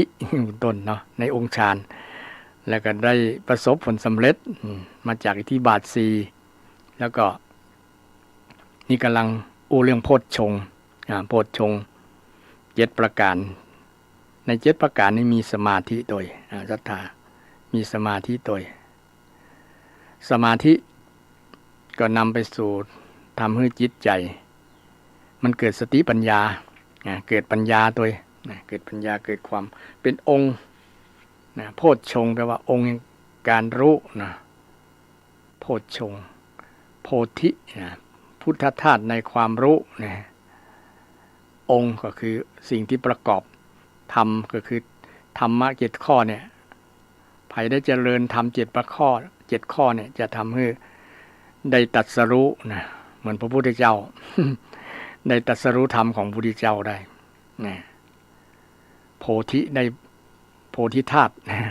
ได้ธาตุแห่งความรู้นะเจริญมันเจริญสติมันเจริญธรรมวิจัยนะธรรมวิจัยวิเคราะห์วิจัยวิจัยธรรมเฟ้นธรรมธรรมอันนี้เป็นจะอี้นะเราส่วนนักจะคุ้นเคยกับการไปวิจารณ์วิจัยอย่างอื่นนะโดยเฉพาะวิจารณ์คนนั้นคนนี้แต่ถ้าเอามาวิจารณ์ธรรมมาพิจารณาธรรมพิจารณาธรรมมาไตร่ตรองดูธรรมะแต่ละองค์ละองค์เนี่ยมันจะทำให้เกิดสติปัญญามันทำเวลา เอาเกิดความสงสัยตั้งใดเนี่ยเอาก็อย่างหนึ่งกับที่จะทำให้เกิดสติปัญญาเกิดสัมมาทิฏฐิเนี่ยเนาะบุคคลคนนั้นก็คือกัลยาณมิตรนี่แล้วก็แหมอย่างก็คือโยนิโสมนสิการนี่โยนิโสมนสิการคือทำใจโดยแยบคายพิจารณาไตรตรองแยบยนต์แยบคายการพิจารณาไตรตรองแยบยนต์แยบคายนี่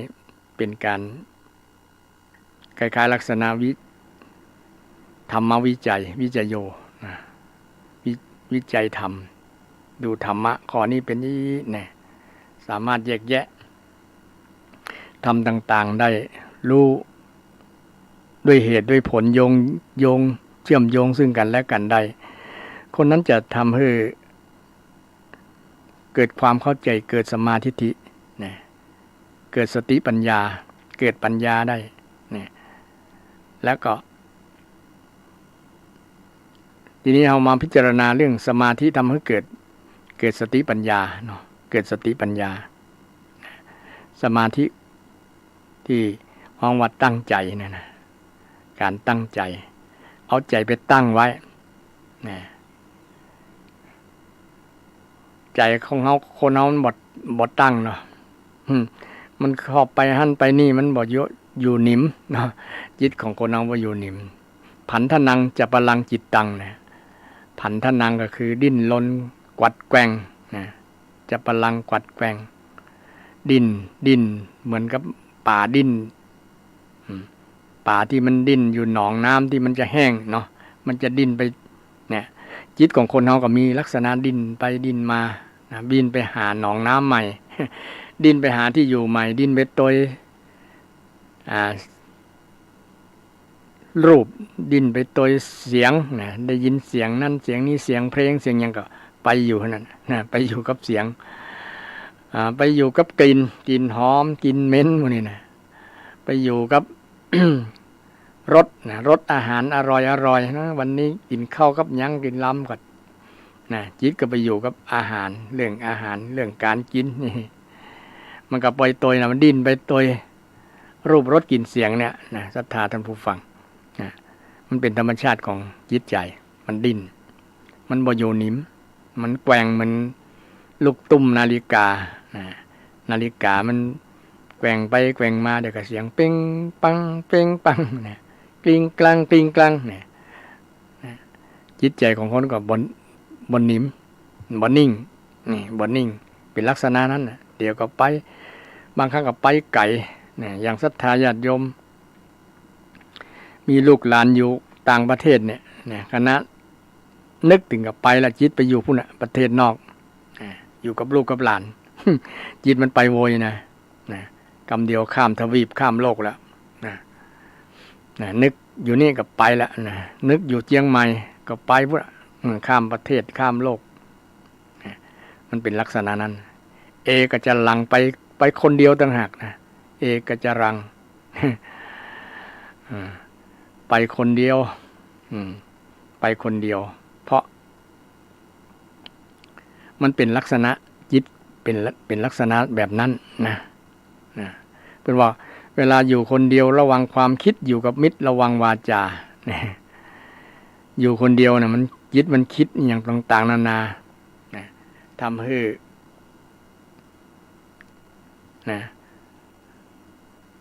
ทำให้เกิดปัญหากับคนคิดนั่นนะเกิดปัญหาบางครั้งคิดไปในทางที่บทดีบ่งามคิดในทางที่บ่ถูกก็เกิดปัญหาเกิดคดีเกิดการฆาตกรรมกันเกี่ยวกับเรื่องความคิดนี่แหละอย่างอ้ายหนึ่งที่ออกข่าวเนาะโอ้ฆ่าอาตัดคอเนี่ยนะมาจากความคิดนั่นแหละความคิดคิดว่าอานั้นเป็นบ่ใช่คนนะบ่ใช่อา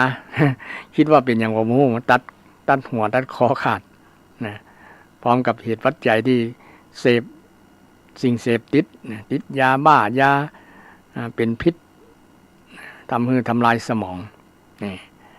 เมื่อสมองถูกทำลายแล้วก็ความรู้สึกนึกคิดเนี่ยมันบ่สมบูรณ์เพราะว่ามันบ่ได้พัฒนาเรื่องจิตไงคนเฮานี่ขาดพัฒนาเรื่องจิตใจฉะนั้นครูบาอาจารย์อยู่ในโรงเรียนก็ตามถ้าจะให้สมบูรณ์ในเรื่องการศึกษาเราเรียนต้องเอาเรื่องจิตสอนเรื่องจิตใจเน้นเรื่องจิตใจตัวปลูกฝังละอ่อนในเรื่องคุณธรรมให้เขาคิดได้คิดเป็นคิดเรื่องถูกเรื่องแยกแยะเรื่องความดีความบ่ดีต่างๆแต่เดี๋ยวนี้ก็ละหลวมเรื่องหมู่นี้ก็เลยเป็นปัญหาดังที่เกิดขึ้นในปัจจุบันเนี่ยเนาะเกิดปัญหากับชีวิตคนที่บ่ได้พัฒนาเรื่องจิตใจบ่ได้พัฒนาเรื่องจิตใจโดยเฉพาะบ่เจริญมรรคมีองค์8นี่ศรัทธาท่านผู้ฟังมรรคมีองค์8นี่เป็นธรรมะที่กระจัดปัญหาของคนได้หมดทั่วโลกเลยเพราะคนทั่วโลกเนี่ยไปเจริญมิจฉาทั้ง8บอกว่าจะเป็นมิจฉาทิฏฐิก็ดีมิจฉาสังกัปปะก็ดีมิจฉาวาจาก็ดีมิจฉากัมมันตะก็ดีมิจฉาอาชีวะก็ดีหรือว่ามิจฉาชีพมันก็เป็นปัญหาทั้งนั้นเป็นปัญหาเกิดขึ้นแต่บางคนเพราะบ่รู้หรือว่ามีอย่างมาบังสติปัญญาทำให้แบบนั้นเนาะอาจจะเป็นเวรเป็นกรรมตั้งแต่อดีตชาติเลยมาส่งผลในปัจจุบันนี้ทำให้เกิดปัญหาต่างๆตัวมานักเพราะว่าคนเราบ่เจริญสัมมามรรคสัมมามรรคไปเจริญมิจฉามรรค มรรคแปลว่าทางเดินของชีวิตทางเดินของชีวิตทางเดินที่ถูกแล้วว่าสัมมามรรคทางเดินที่ผิดมิจฉามรรคมรรคแปลว่าหนทางในชีวิตการดำเนินชีวิต การใช้ชีวิตนี่แหละนะศรัทธาท่านผู้ฟังถ้าหากเราเจริญตามสัมมามรรคที่พุทธเจ้าได้สอนไว้มันก็จะบ่มีปัญหานะเริ่มตั้งแต่สัมมาทิฏฐิคือความเข้าใจที่ถูกนะความเข้าใจที่ถูกหรือว่าความเห็นถูกนะความเห็นถูกนี่เป็นสิ่งที่สำคัญเป็นสติปัญญาเป็นเรื่องแรกคนเขาต้องเข้าใจก่อนนะเมื่อบ่เข้าใจแล้วก็เป็นปัญหาหนึ่งทำให้เกิดปัญหาต่างๆตัวมานักหลายฉะนั้นต้องสร้างความเข้าใจสร้างสติปัญญาให้เกิดก่อนนะปัญญาต้องมาก่อนนะปัญญาต้องมาก่อนนะความเข้าใจต้องมาก่อนที่เราจะบอกว่าเราจะทำเราจะจะคิดอย่างต้องสติปัญญาต้องมาก่อนละมาก่อนเมื่อสติปัญญามาแล้วนะปัญหาก็จะบ่เกิดถึงวันนี้มัน เอาปัญญามาเนี่ยนะเอาความหลงนะความบ่ฮู้ความบ่เข้าใจนะในการดำเนินชีวิตนะเข้าใจผิดเป็นมิจฉาทิฏฐิเป็นมิจฉาวาจาเป็นมิจฉาสังกัปปะคือความคิดผิดนี่นะเอาไปดำเนินชีวิตมันก็เลยเป็นสิ่งที่ทำให้เกิดปัญหาเปิดความทุกข์ขึ้นมากับสังคมอย่างที่เราหันทุกวันเนี่ยคนเจริญสัมมาวาจาเนี่ยนะมันก็จะบ่มีปัญหาแต่ถ้าคนไหนเจริญมิจฉาวาจาวิจฉาวาจามิจฉาวาจานี่เช่นวันๆก็บอกทำอย่างละจุอย่างเดียวจุคนอย่างเดียวนะมุสาวาทเนี่ยนะศรัทธามุสาวาทจุนั่นจุนี่เนี่ยมันก็เป็นปัญหานะความลับบ่มีในโลกนะไปจุเพื่อผลประโยชน์นะอย่างกรณีหลายๆข่าวเนาะเกิดจากการจุกันหลอกลวงกันนะเพื่อหวังผลประโยชน์ซึ่งกันและกันนะจุกันด้วยกำกำจาคนที่เสียผลประโยชน์ก็จะถูกจุที่ทำให้คนที่ถูกจุนั้น ได้รับผลเสียหายก็เลยมาเอาชนะค้าการกันนะและกำอูต่อมาก็คือกำอูที่ทำให้คนจังกันนะภาษาพระเป็นว่าส่อเสียดเนาะปิสุนาวาจาส่อเสียดเดี๋ยวนี้ช่วงเทศกาลช่วงฤดูกาลจะเลือกตั้งเนี่ยนะ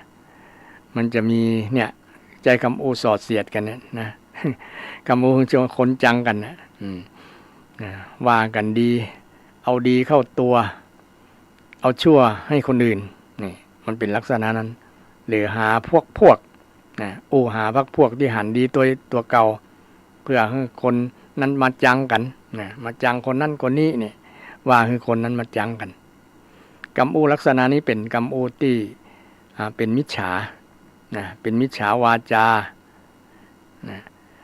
ที่ทำให้เกิดความเดือดร้อนนะบางครั้งก็ถึงกันประหารกันฆ่ากันนะด้วยกรรมอูกรรมจาที่เป็นปิสุนาวาจานิสัทธานะปิสุนาวาจาแล้วเขาก็มีความตั้งใจด้วยนะเป็นมิจฉาสมาธินะตั้งใจในทางที่ผิดเนี่ยตั้งใจในทางที่ผิดตั้งใจมิจฉาวาจาโยงถึงเรื่องสมาธิด้วยนะตั้งใจเจตนานะมีเจตนาที่จะคนผิดกันนะโยงไปถึงสมาธิตัวมันก็มีเป็นผลให้คนฟัง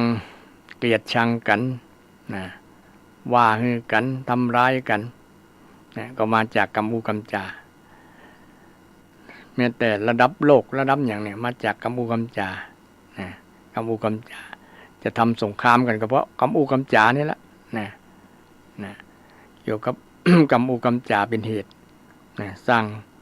เป็นการสร้างปัญหามีบางประเทศเนี่ยมีผู้นำ ผู้นำที่มีกรรมโอกรรมจาที่เป็นสอให้คนพิษกันให้คนประเทศนั้นมาลบกันฆ่าฟันกันเนี่ย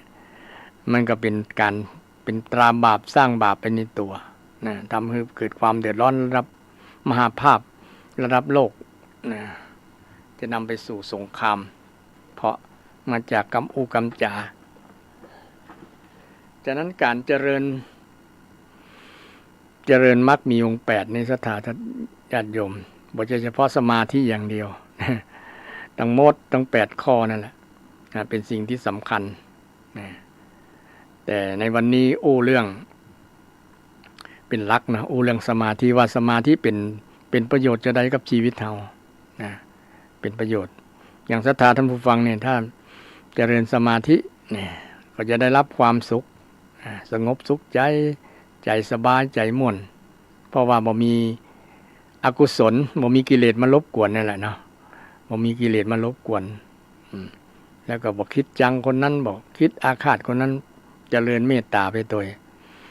เรื่องการเจริญภาวนาเนี่ยมันก็มีวิธีหลายอย่างนะเช่นศรัทธาคงจะเคยได้ยินคำว่าเจริญเมตตาภาวนาเจริญเมตตาภาวนาแปลว่าทำให้มีให้เป็นกับบ่อยๆนะทำให้มีให้เป็นแปลว่าภาวนาบ่ได้แปลว่าขอนะหรือว่าแปลว่าบริกรรมว่าพุทโธพุทโธอันนี้เป็นความหมายส่วนน้อยนะถูกส่วนน้อยแต่ว่าความหมายคำว่าภาวนาแปลว่าให้มีทำให้มีให้เป็นแปลว่าหรือว่าเจริญนั่นแหละเจริญทำให้มีให้เป็นทำอย่างมีทำให้ใจมีความสงบนี่ก็คือเจริญสมาธิเนี่ยทำให้ใจสงบถ้าเจริญเมตตาก็คือทำให้ความรักความปรารถนาดีให้มีในจิตใจเฮาก่อนเนาะแล้วก็แผ่ไปให้คนอื่นเป็นว่าเจริญเมตตาภาวนาเมตตาภาวนาคือทำให้เมตตามีในใจไผ่ทำให้เมตตามีในใจบ่ต้องไปเจริญ ทำอย่างอื่น ก็เกิดเมตตาแล้วก็เกิดภาวนาแล้วภาวนาตัวจริงทำให้มีให้เป็นภาวนาเนี่ยไม่ใช่แค่ไปนั่งอย่างเดียวแค่อยู่ที่ไหนก็ได้แต่มีความรู้สึกว่ามีความปรารถนาดีนะด้วยจิตใจที่มีเจตนาแท้ๆนะบ่ได้เสแสร้งแกล้งทำบ่ใช่เฉพาะกำปากนะบ่ใช่ท่องกำปากอย่างเดียวสัพเพสัตตาสัตว์ทั้งหลายเป็นเพื่อนร่วมเกิดเจ็บแก่เจ็บตายนะจงเป็นสุขเถิดนะนี่เป็นกรรมแต่ว่าใจเฮามีแต่ก็ว่าระลึกนึกถึงนะนึกถึงหน้าคนไหนเฮามีหน้าคนไหนที่เฮาจังมีก็ถ้ามีแสดงว่าเฮาเมตตาเฮายังบกพร่องอยู่แต่นึกแล้วคนที่เฮาจังบ่มีในโลกนะบ่มีไผติจังในจิตในใจเนี่ยนะเริ่มตั้งแต่คนในครอบครัวเฮาจังลูกกันหลานจังสามีจังภรรยาก่อนนะถ้าจิตใจที่จังอยู่ในจิตใจเนี่ยนะความจังอยู่ในจิตใจเฮาแสดงว่าเฮาขาดเมตตานะเจริญเมตตาก็บ่เป็นผลนะศรัทธาถ้ามาสำรวจความคิดของเฮาความรู้สึกของเฮานะเฮามีความปรารถนาดีอยากจะให้เขามีความสุขแต่นะนั่นแหละ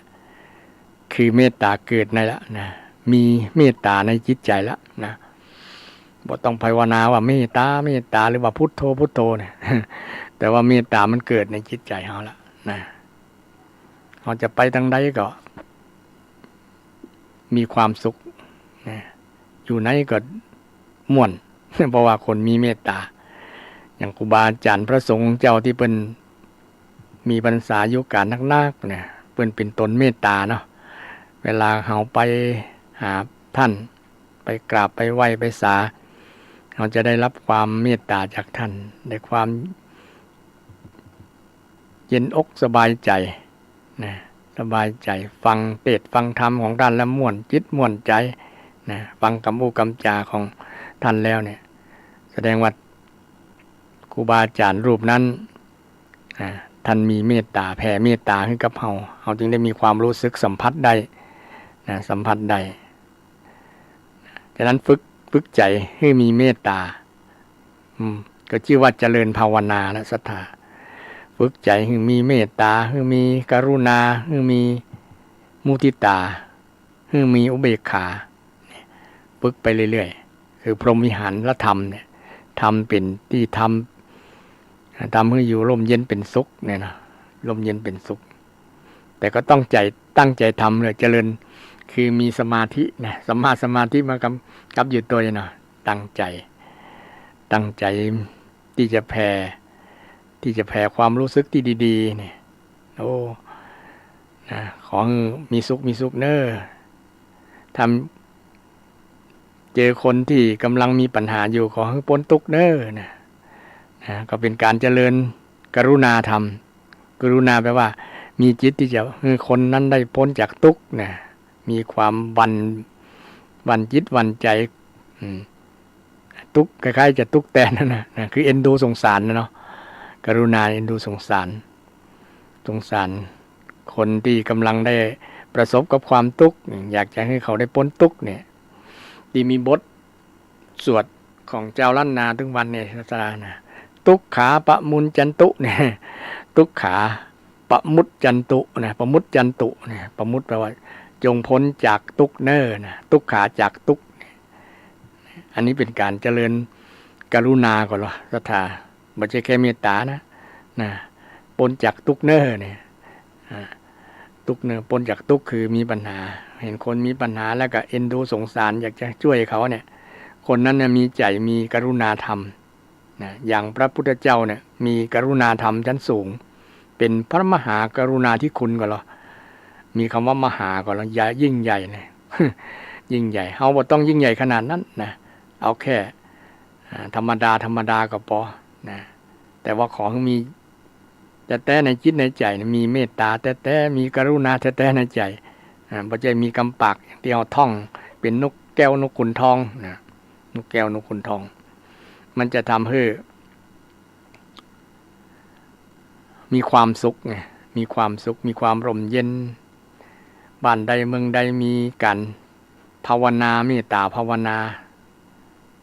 บ้านเมืองนั้นครอบครัวนั้นก็จะร่มเย็นเป็นสุขนะสามีภรรยามีความปรารถนาดีต่อกันมีความฮักนั่นแหละที่เพิ่นว่าเมตตาแปลว่าความรักในที่นี้คือความรักที่จะให้ไม่ใช่ความรักที่จะเอานะจะให้นะให้สิ่งของให้ความรู้สึกที่ดีๆให้ความรู้ดีๆนี่เป็นเมตตาให้ความเข้าใจดีๆนี่ให้อภัยเป็นต้นเนาะก็เป็นเมตตาดังนั้นศรัทธา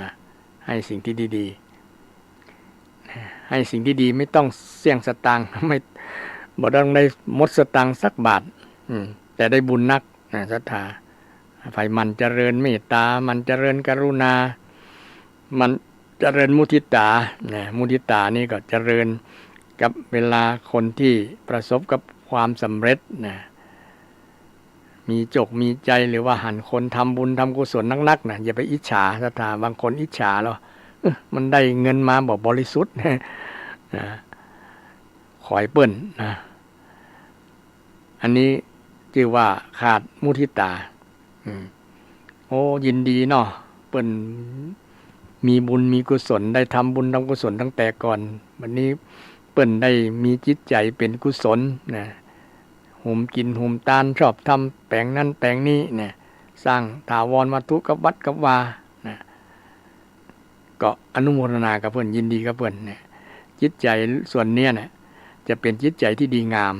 ทำให้เรามีความสุขสบายใจแต่ถ้าไปคอยไปอิจฉานะใจก็อยู่นิ่มละหาทางจะทำลายเพื่อนต่างหากก็มีบางคนเนาะหันเพื่อนดีกว่าหันเพื่อนประสบผลสำเร็จกว่ามีบ้านหลังใหญ่มีรถกันงามมีเงินทองฝากไว้ใจธนาคารก็อิจฉาเพื่อนหาทางที่จะให้เพื่อนเสียหายหาทางที่จะให้เพื่อนทำลายเพื่อนนี่เป็นลักษณะนี้อิจฉาตาร้อนเนาะอิจฉาริษยากันบางครั้งมีการเปรียบเทียบเนาะมีการเปรียบเทียบว่าคนนั้นดีกว่าอย่างกว่านี่นะแทนที่จะว่าดีแล้วเนาะ เป็นบุญแล้วเหรอคนนั้นเพิ่นตั้งใจทำคุณงามความดีอนุโมทนาสาธุเด้อเนาะบางคนเมื่อเปรียบเทียบกับตัวเก่าเคยทำมาแล้วมันบ่ดีเท่ากับคนนั้นก็อยู่บ่ได้นะหาทางที่จะลิดรอนหรือว่าบั่นทอนความเชื่อถือ ลิดรอนความดีนะดิสเครดิตเปิ้นนะ ดิสความน่าเชื่อถือนะก็หาทางวิธีอู้จาให้คนอื่นหันตัวอย่างนี้นะสร้างความแตกแยกเป็นมิจฉาวาจาไปเนาะแทนที่จะดินดีกับเปิ้นเปิ้นมีความคิดดีๆสร้างสรรค์เนาะน่าอนุโมทนาตัวสาธุตัวเน้อเนี่ยการสาธุตัวอนุโมทนาตัวในบุญโดยต้องบ่ต้องเสี่ยงสตางค์ศรัทธาท่านผู้ฟังทั้งหลายยินดีกับเปิ้นนะอันเปิ้นบางครั้งถูกหวยรวยเบอร์นะนี่ถูกหวยรวยเบอร์นี่ก็ใกล้จะวันที่1แล้วนะบางคนถูกหวยเอาก็ไปแสดงความยินดีเนี่ยบ่ต้องไปอิจฉาหรือว่าบ่ต้องไปขอ แสดงความยินดีในบุญคนที่ถูกหวยในศรัทธาบ่ใช่ว่าอยู่ๆจะถูกนะต้องมีเหตุปัจจัยในอดีตเคยสร้างคุณงามความดีสร้างบุญสร้างกุศลมาก่อนแน่นอนนะเพราะว่าเปอร์เซ็นต์ของคนจะถูกนะล้านคนมีคนนะถูกหวยที่1นะล้านคนมีคนเดี๋ยวนี้มี100 ล้านฉบับเนี่ยก็ถูกร้อยคนนะ100 คนนี่มีส่วนที่จะถูกใน100 ล้านฉบับนะ มี100 คนเท่านั้นต่องวดหรืออาจจะน้อยกว่านั้นเพราะว่าเป็นหวยชุดหวยหยังเนาะจะย่อไปจะเหลือสัก50 คน30-40 คนเนาะนี่ต้านนะไอ้คนที่30-40 คนหรือว่า100 คนในคนที่จะถูกหวยเนี่ยลองไปสังเกตลองไปสอบถามประวัติของเขานะในเขาเคยทำคุณงามความดีสร้างคุณงามความดีในอดีตชาตินะชาตินี้กับอดีตชาติที่แล้วที่ผ่านมาอย่างแน่นอนศรัทธาอันนี้เป็นเรื่องธรรมะเช่นเดียวกัน เรื่องโชคชะตาเรื่องถูกหวยที่กี้เรื่องธรรมะที่ว่าเจริญภาวนาเนี่ยเนาะภาวนาแปลว่าทำให้มีให้เป็นทำให้มีให้เป็นทำใจของเขาเนี่ยให้มีเมตตาทำใจของเขาเนี่ยให้มีกรุณาทำใจของเขาเนี่ยมีมุทิตาอย่าไปอิจฉาไผ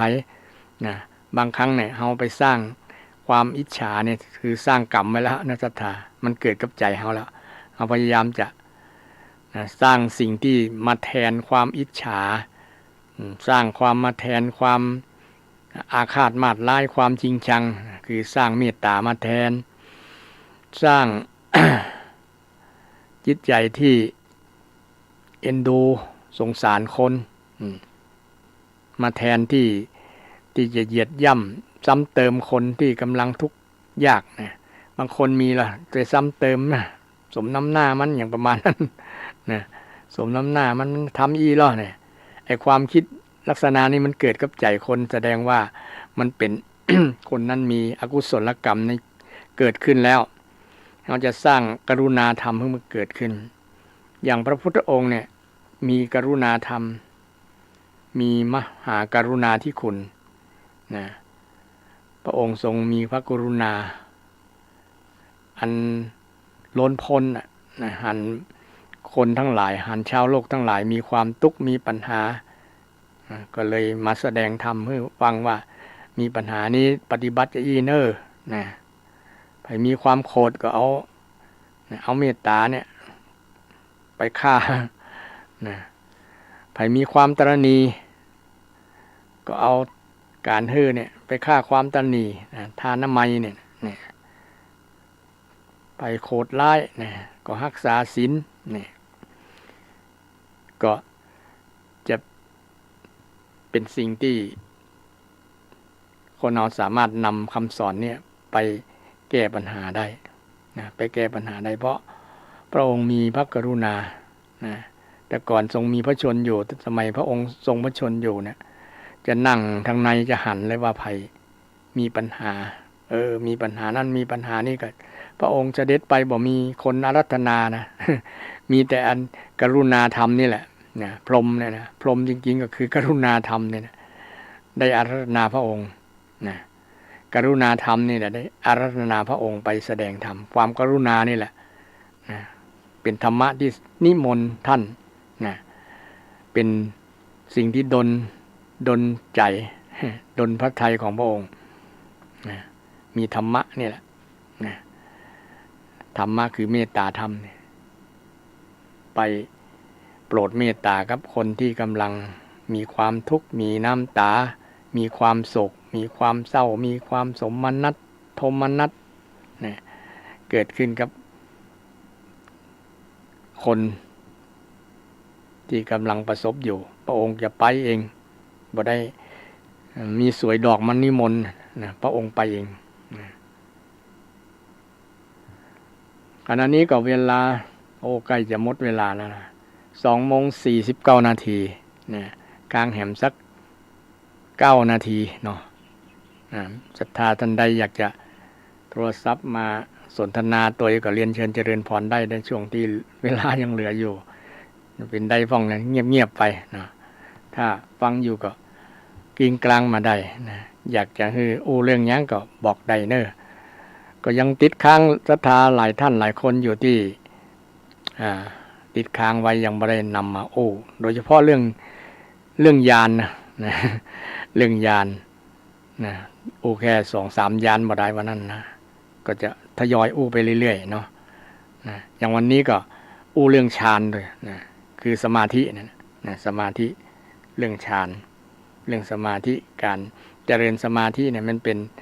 ธรรมะที่เรานำไปใช้ตลอดนะถ้าใช้ทุกอิริยาบถก็ว่าได้นะถ้าภายมันนำธรรมะคำสอนพระพุทธเจ้ามักมีองค์8มีสมาธินี่สมาธิบ่ใช่ว่ามานั่ง นั่งในห้องสี่เหลี่ยมหรือว่านั่งเฉพาะในเวลามีการมีงานปอาจารย์บอกว่าต่อไปเจริญจิตตภาวนาเนอะนะจิตตภาวนานะสัก30 วินาทีบางคนก็มหันผลประโยชน์เนาะกันพ่องเล่นเฟซเล่นไลน์เล่น โทรศัพท์พ่องเนี่ยนะคือบริหารประโยชน์ของการเจริญสมาธิซึ่งสมาธินั้นทำให้มีความสุขที่บอกว่าในเบื้องต้นเนาะเวลาเราจิตมันสงบแล้วสงบในที่นี้หมายถึงสงบจากกิเลสนะสงบจากกิเลสจากนิวรณ์นะมันจะเป็นสภาพที่จิตใจสงบสบายนะสบายเพราะว่ามันอิสระจากกิเลสแล้วหรอกิเลสบ่ครอบงำนะถึงวันนี้เราอยู่กับกิเลสครอบงำโดยบ่ฮู้ตัวบางครั้งบ่ฮู้ว่าอันนี้กี่เป็นกิเลสก็ได้นะก็เลยบ่ฮู้ถ้าไฟมันเจริญแล้วจะฮู้ว่ามันจะหันเนาะนะหันด้วยจักษุญาณนะด้วยญาณหันด้วยญาณด้วยญาณตาคือญาณตาคือความรู้นะรู้เห็นด้วยใจเห็นด้วยใจเห็นด้วยความคิดเห็นด้วยความคิดเวลานั่งแล้วนะจะเห็นได้เกิดความรู้ความเข้าใจธรรมะหลายๆอื่นตัวเป็นอานิสงส์เป็นประโยชน์ของสมาธินะสมาธินำไปใช้กับการเรียนหนังสือของลูกหลานศรัทธาญาติโยมก็เป็นสิ่งที่นำไปสู่ความสำเร็จได้นำไปใช้กับการทำงานกับงานก็จะมีประสิทธิภาพเกิดประสบผลสำเร็จในการงานนั้นทำงานก็จะม่วนโดยนี่ประโยชน์ของสมาธินะไม่ใช่สมาธิแค่มาเสียเวลานั่งนะนั่งอยู่ที่นั่งสมาธิอย่างเดียวอันนั่งมันก็เป็นสิ่งส่วนตัวเราละที่เขาจะได้เกิดความสงบนะแต่จะเอาไปใช้ประโยชน์อย่างอื่นก็มันมีนักมีหลายนะคือทุกอย่างแหละต้องใช้สมาธิเนี่ยก็มีศรัทธากิ่งกลางเข้ามาก็เวลารับโทรศัพท์ก่อนเนอะเจริญพรนมัสการท่านจิบน้ำหรือยังเจ้ายังบ่จิบเลยท่านเทศตั้งแต่เจ้าก็ฟังเอ็นดูจิบน้ำเนอวันฮ้อนนะแม่นั่นฟังกับแม่อยู่ปลาล้านต่างฟังประจำนะแม่เนาะ ฟังประจำแม่ก็เย็บผ้าไปอย่างกันเนี่ย โอ้ ไม่ฟังลูกวัดมาหรอก กะ โอ้ให้ อืม เดี๋ยวอันเตือนว่าจิบน้ำหรือยัง ขอบคุณที่เป็นห่วงเนาะกำลัง ห่วงกะดูกะโอ้ชงนี่ที่เขาสวดนั่นมันก็เจ้า แม่นน่ะโพชฌงค์โคสติสังขาโตนั่นนะ พูดชงนี่นะที่แบบเป็นพญาพญามจะได้หายนะ แม่นแม่นอืม อ๋อเจ้า ที่พระพุทธ แม่ก็ก่อนนอนกับสวดนะ อู้เรื่องโพชฌงค์นี่ก็เป็นบทที่พระพุทธเจ้าสวดเป็นประจำเหรอ ก็เจ้า เจริญพรภัยนำไปสวดก็จะเป็นมงคลชีวิตเนาะอย่างน้อยก็เกิด สิริมงคลกัน แม่น ล้วเดี๋ยวแม่เป็นนั้นน่ะกระดูกทับเส้นน่ะ อืม เราก็ไม่ได้ห้านกระดูกแม่ก็เพียงสวดเจ็ดตำนานนี่นะ อ่า ก็ดีแต่เฮ้ย ก็มีประวัติเหรอที่พระ เออนะ พระที่ป่วยบ่สบายพระพุทธองค์ก่อนแนะนำให้สวดโพชฌงค์เนาะ น่ากะ อาพาธแม้แต่พระองค์ก็ช่วงหนึ่งกับ ดีแล้วเนาะนะ แม่นของนี่มันเป็นศักดิ์สิทธิ์เนาะท่านเนาะ แม่นมันเป็น นับถือเขาเป็นเจ้าพูดเขาต้องนับถืออันนี้เนาะ จริงก็คือเจริญเข้าใจธรรมะที่7ข้อนั่นนะมันจะเป็นอานิสงส์เป็นผลบุญเป็นผลทำให้แม่น7ข้อคือโพชฌงค์7เนี่ยมี7ข้อนะมีสติ1มีธรรมวิจัย1นะธรรมวิจโยนะมีปิติปัสสัทธิเนี่ย ปัสสัทธินั่นนะแล้วจบด้วยปาหินาเนาะ เจริญพร เจ้าสาธุนะเจ้า อนุโมทนาสาธุเด้อที่ เจ้า โทรมาถามมาบอกเป็นห่วงนะ ข้องใจนะท่านอินดูท่านจิบน้ำอยู่พ่องเนอ อู้จนเสียงแหบเสียงแห้งแล้วเนาะ เจริญพร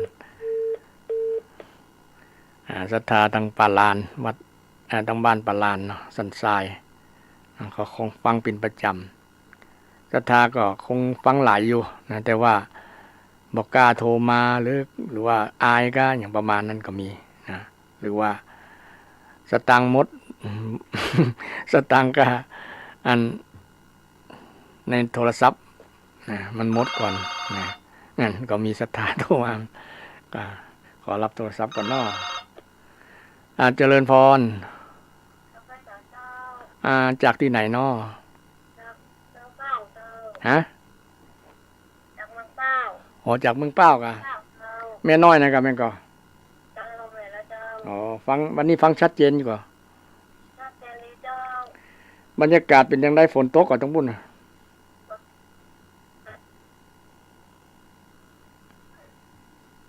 ฮัลโหลบดกะเหมือนกันนะต้องเป้กับเหมือนกันละบดควันเนาะเป็นได้พ่องวันออกวันเดียวเนาะรายการนี้วันพุธนะศรัทธาที่จะฟังก็ฟังวันพุธวันพุธมีจัดรายการตั้งแต่บ่ายโมงถึง3 โมง2 ชั่วโมงโดยประมาณนะก็เจริญพรแม่น้อยตั้งอำเภอเป้าเนาะก็ยังแห่ง2 นาทีศรัทธาอยากจะกิ้งกลางมาก็เรียนเชิญเจริญพรได้เด้อวันนี้ก็นำเรื่องสมาธิก็โยงไปหลายเรื่องเนาะเพราะว่าสมาธิเนี่ยมันอยู่ในธรรมะหลายข้อธรรมะหลายกลุ่ม หลายกลุ่มอิทธิบาทก็มีโพชฌงค์ก็มีและหลายที่ก็มีนะหลายที่ก็มีและโดยเฉพาะในมรรคมีองค์8เนี่ยมรรคมีองค์8มีองค์ที่8องค์สุดท้ายของมรรคมีองค์8นะมีสัมมาสมาธินี่สมาธิไผเจริญไผมันเจริญสมาธิเนี่ยก็จะทำให้พ้นจากทุกข์ได้นะเพราะว่ามรรคมีองค์8นี้เป็นผู้ไผมันเจริญคนนั้นก็จะพ้นจากทุกข์บ่มีปัญหาบ่มีความทุกข์บ่มีความเดือดร้อนนะโดยเฉพาะสัมมาสมาธินี่มีอยู่ในองค์มรรคมีองค์8แต่ต้องเจริญครบทั้ง8องค์นะไม่ใช่เจริญแค่สมาธิอย่างเดียวนะต้องเจริญพร้อมกันเป็นมรรคองค์อันเดียวกันนะซึ่งวันนี้ก็ได้น เรื่องสมาธิวันหน้าก็จะมาเสริมมาเพิ่มเติมแหมเนาะสมาธิเกี่ยวกับเรื่องสมาธิบางคนก็อาจจะเข้าใจเรื่องสมาธิเป็นคนละอย่างแต่สมาธินี่อาตมาก็พยายามอ้างเอาในพระไตรปิฎกและอาศัยการเรียนรู้จากบาลีบาลีก็แปลศัพท์คือศรัทธาฟังตัวเพราะว่าศัพท์นี่สำคัญรากศัพท์ต้นตระกูลธาตุของหลักภาษาเนาะหลักภาษามันคงสภาพแบบนั้นอย่างเช่นคำว่านิพพานเนี่ยศรัทธาบางท่านอาจจะบ่เคยได้ยินได้ฟังว่าไผ่แปลให้ฟังพ่องเนี่ยก็ในฐานะที่เรียนบาลีมาก็นำศัพท์บางศัพท์ที่มันมีในคำสอนศัพท์บางศัพท์มีในคำสอนของพระพุทธเจ้ามาแปลให้ศรัทธาญาติโยมฟังอย่างนิพพานก็เคยแปลให้ฟังศรัทธาคงจำได้อยู่ก้าเนาะเข้าลงนี่ไม่มีออกนี่บทหน้าอยู่ตั้งหน้านะนี่เป็นได้มีพอพาน2ตัวก็ว่าแปลงพระเป็นแปลงวะเป็นพระนะแปลงวะแปลงวอแหวนเป็นพอพาน2ตัวนะมาจากวอแหวนมาจากไหนมาจากวาทะวานะแปลว่าเครื่องร้อยรัดนี่เครื่องร้อยรัดเลยสำเร็จรูปเป็นนิพพานนิพพานแปลว่าไม่มีเครื่องร้อยรัดหรือว่าออกจากเครื่องร้อยรัดก็ได้เพราะว่านิแปลว่าไม่มีออกก็ได้นะออกก็ได้ไม่มีก็ได้นะคือออกจากเครื่องร้อยรัดไผที่ออกจากเครื่องร้อยรัดผู้นั้นก็บรรลุนิพพานร้อยรัดเครื่องร้อยรัดที่นี่ก็คือโลภโกรธหลงและวิชชาเนี่ยเป็นเครื่องร้อยรัดไผบ่มีโลภโกรธหลงคนนั้นก็บรรลุนิพพานอันนี้แปลให้ศรัทธาญาติโยมฟังที่ได้เรียนภาษาบาลีมาแยกเป็นศัพท์เพื่อเป็นประโยชน์จากการฟังนะรู้ไว้ใช่ว่าใส่บาแบกหามเนาะเวลาหมดเวลาขอนำรายการจากศรัทธาญาติโยมไปก่อนขอเจริญพรทุกท่านทุกคนมีความสุขมีความเจริญพร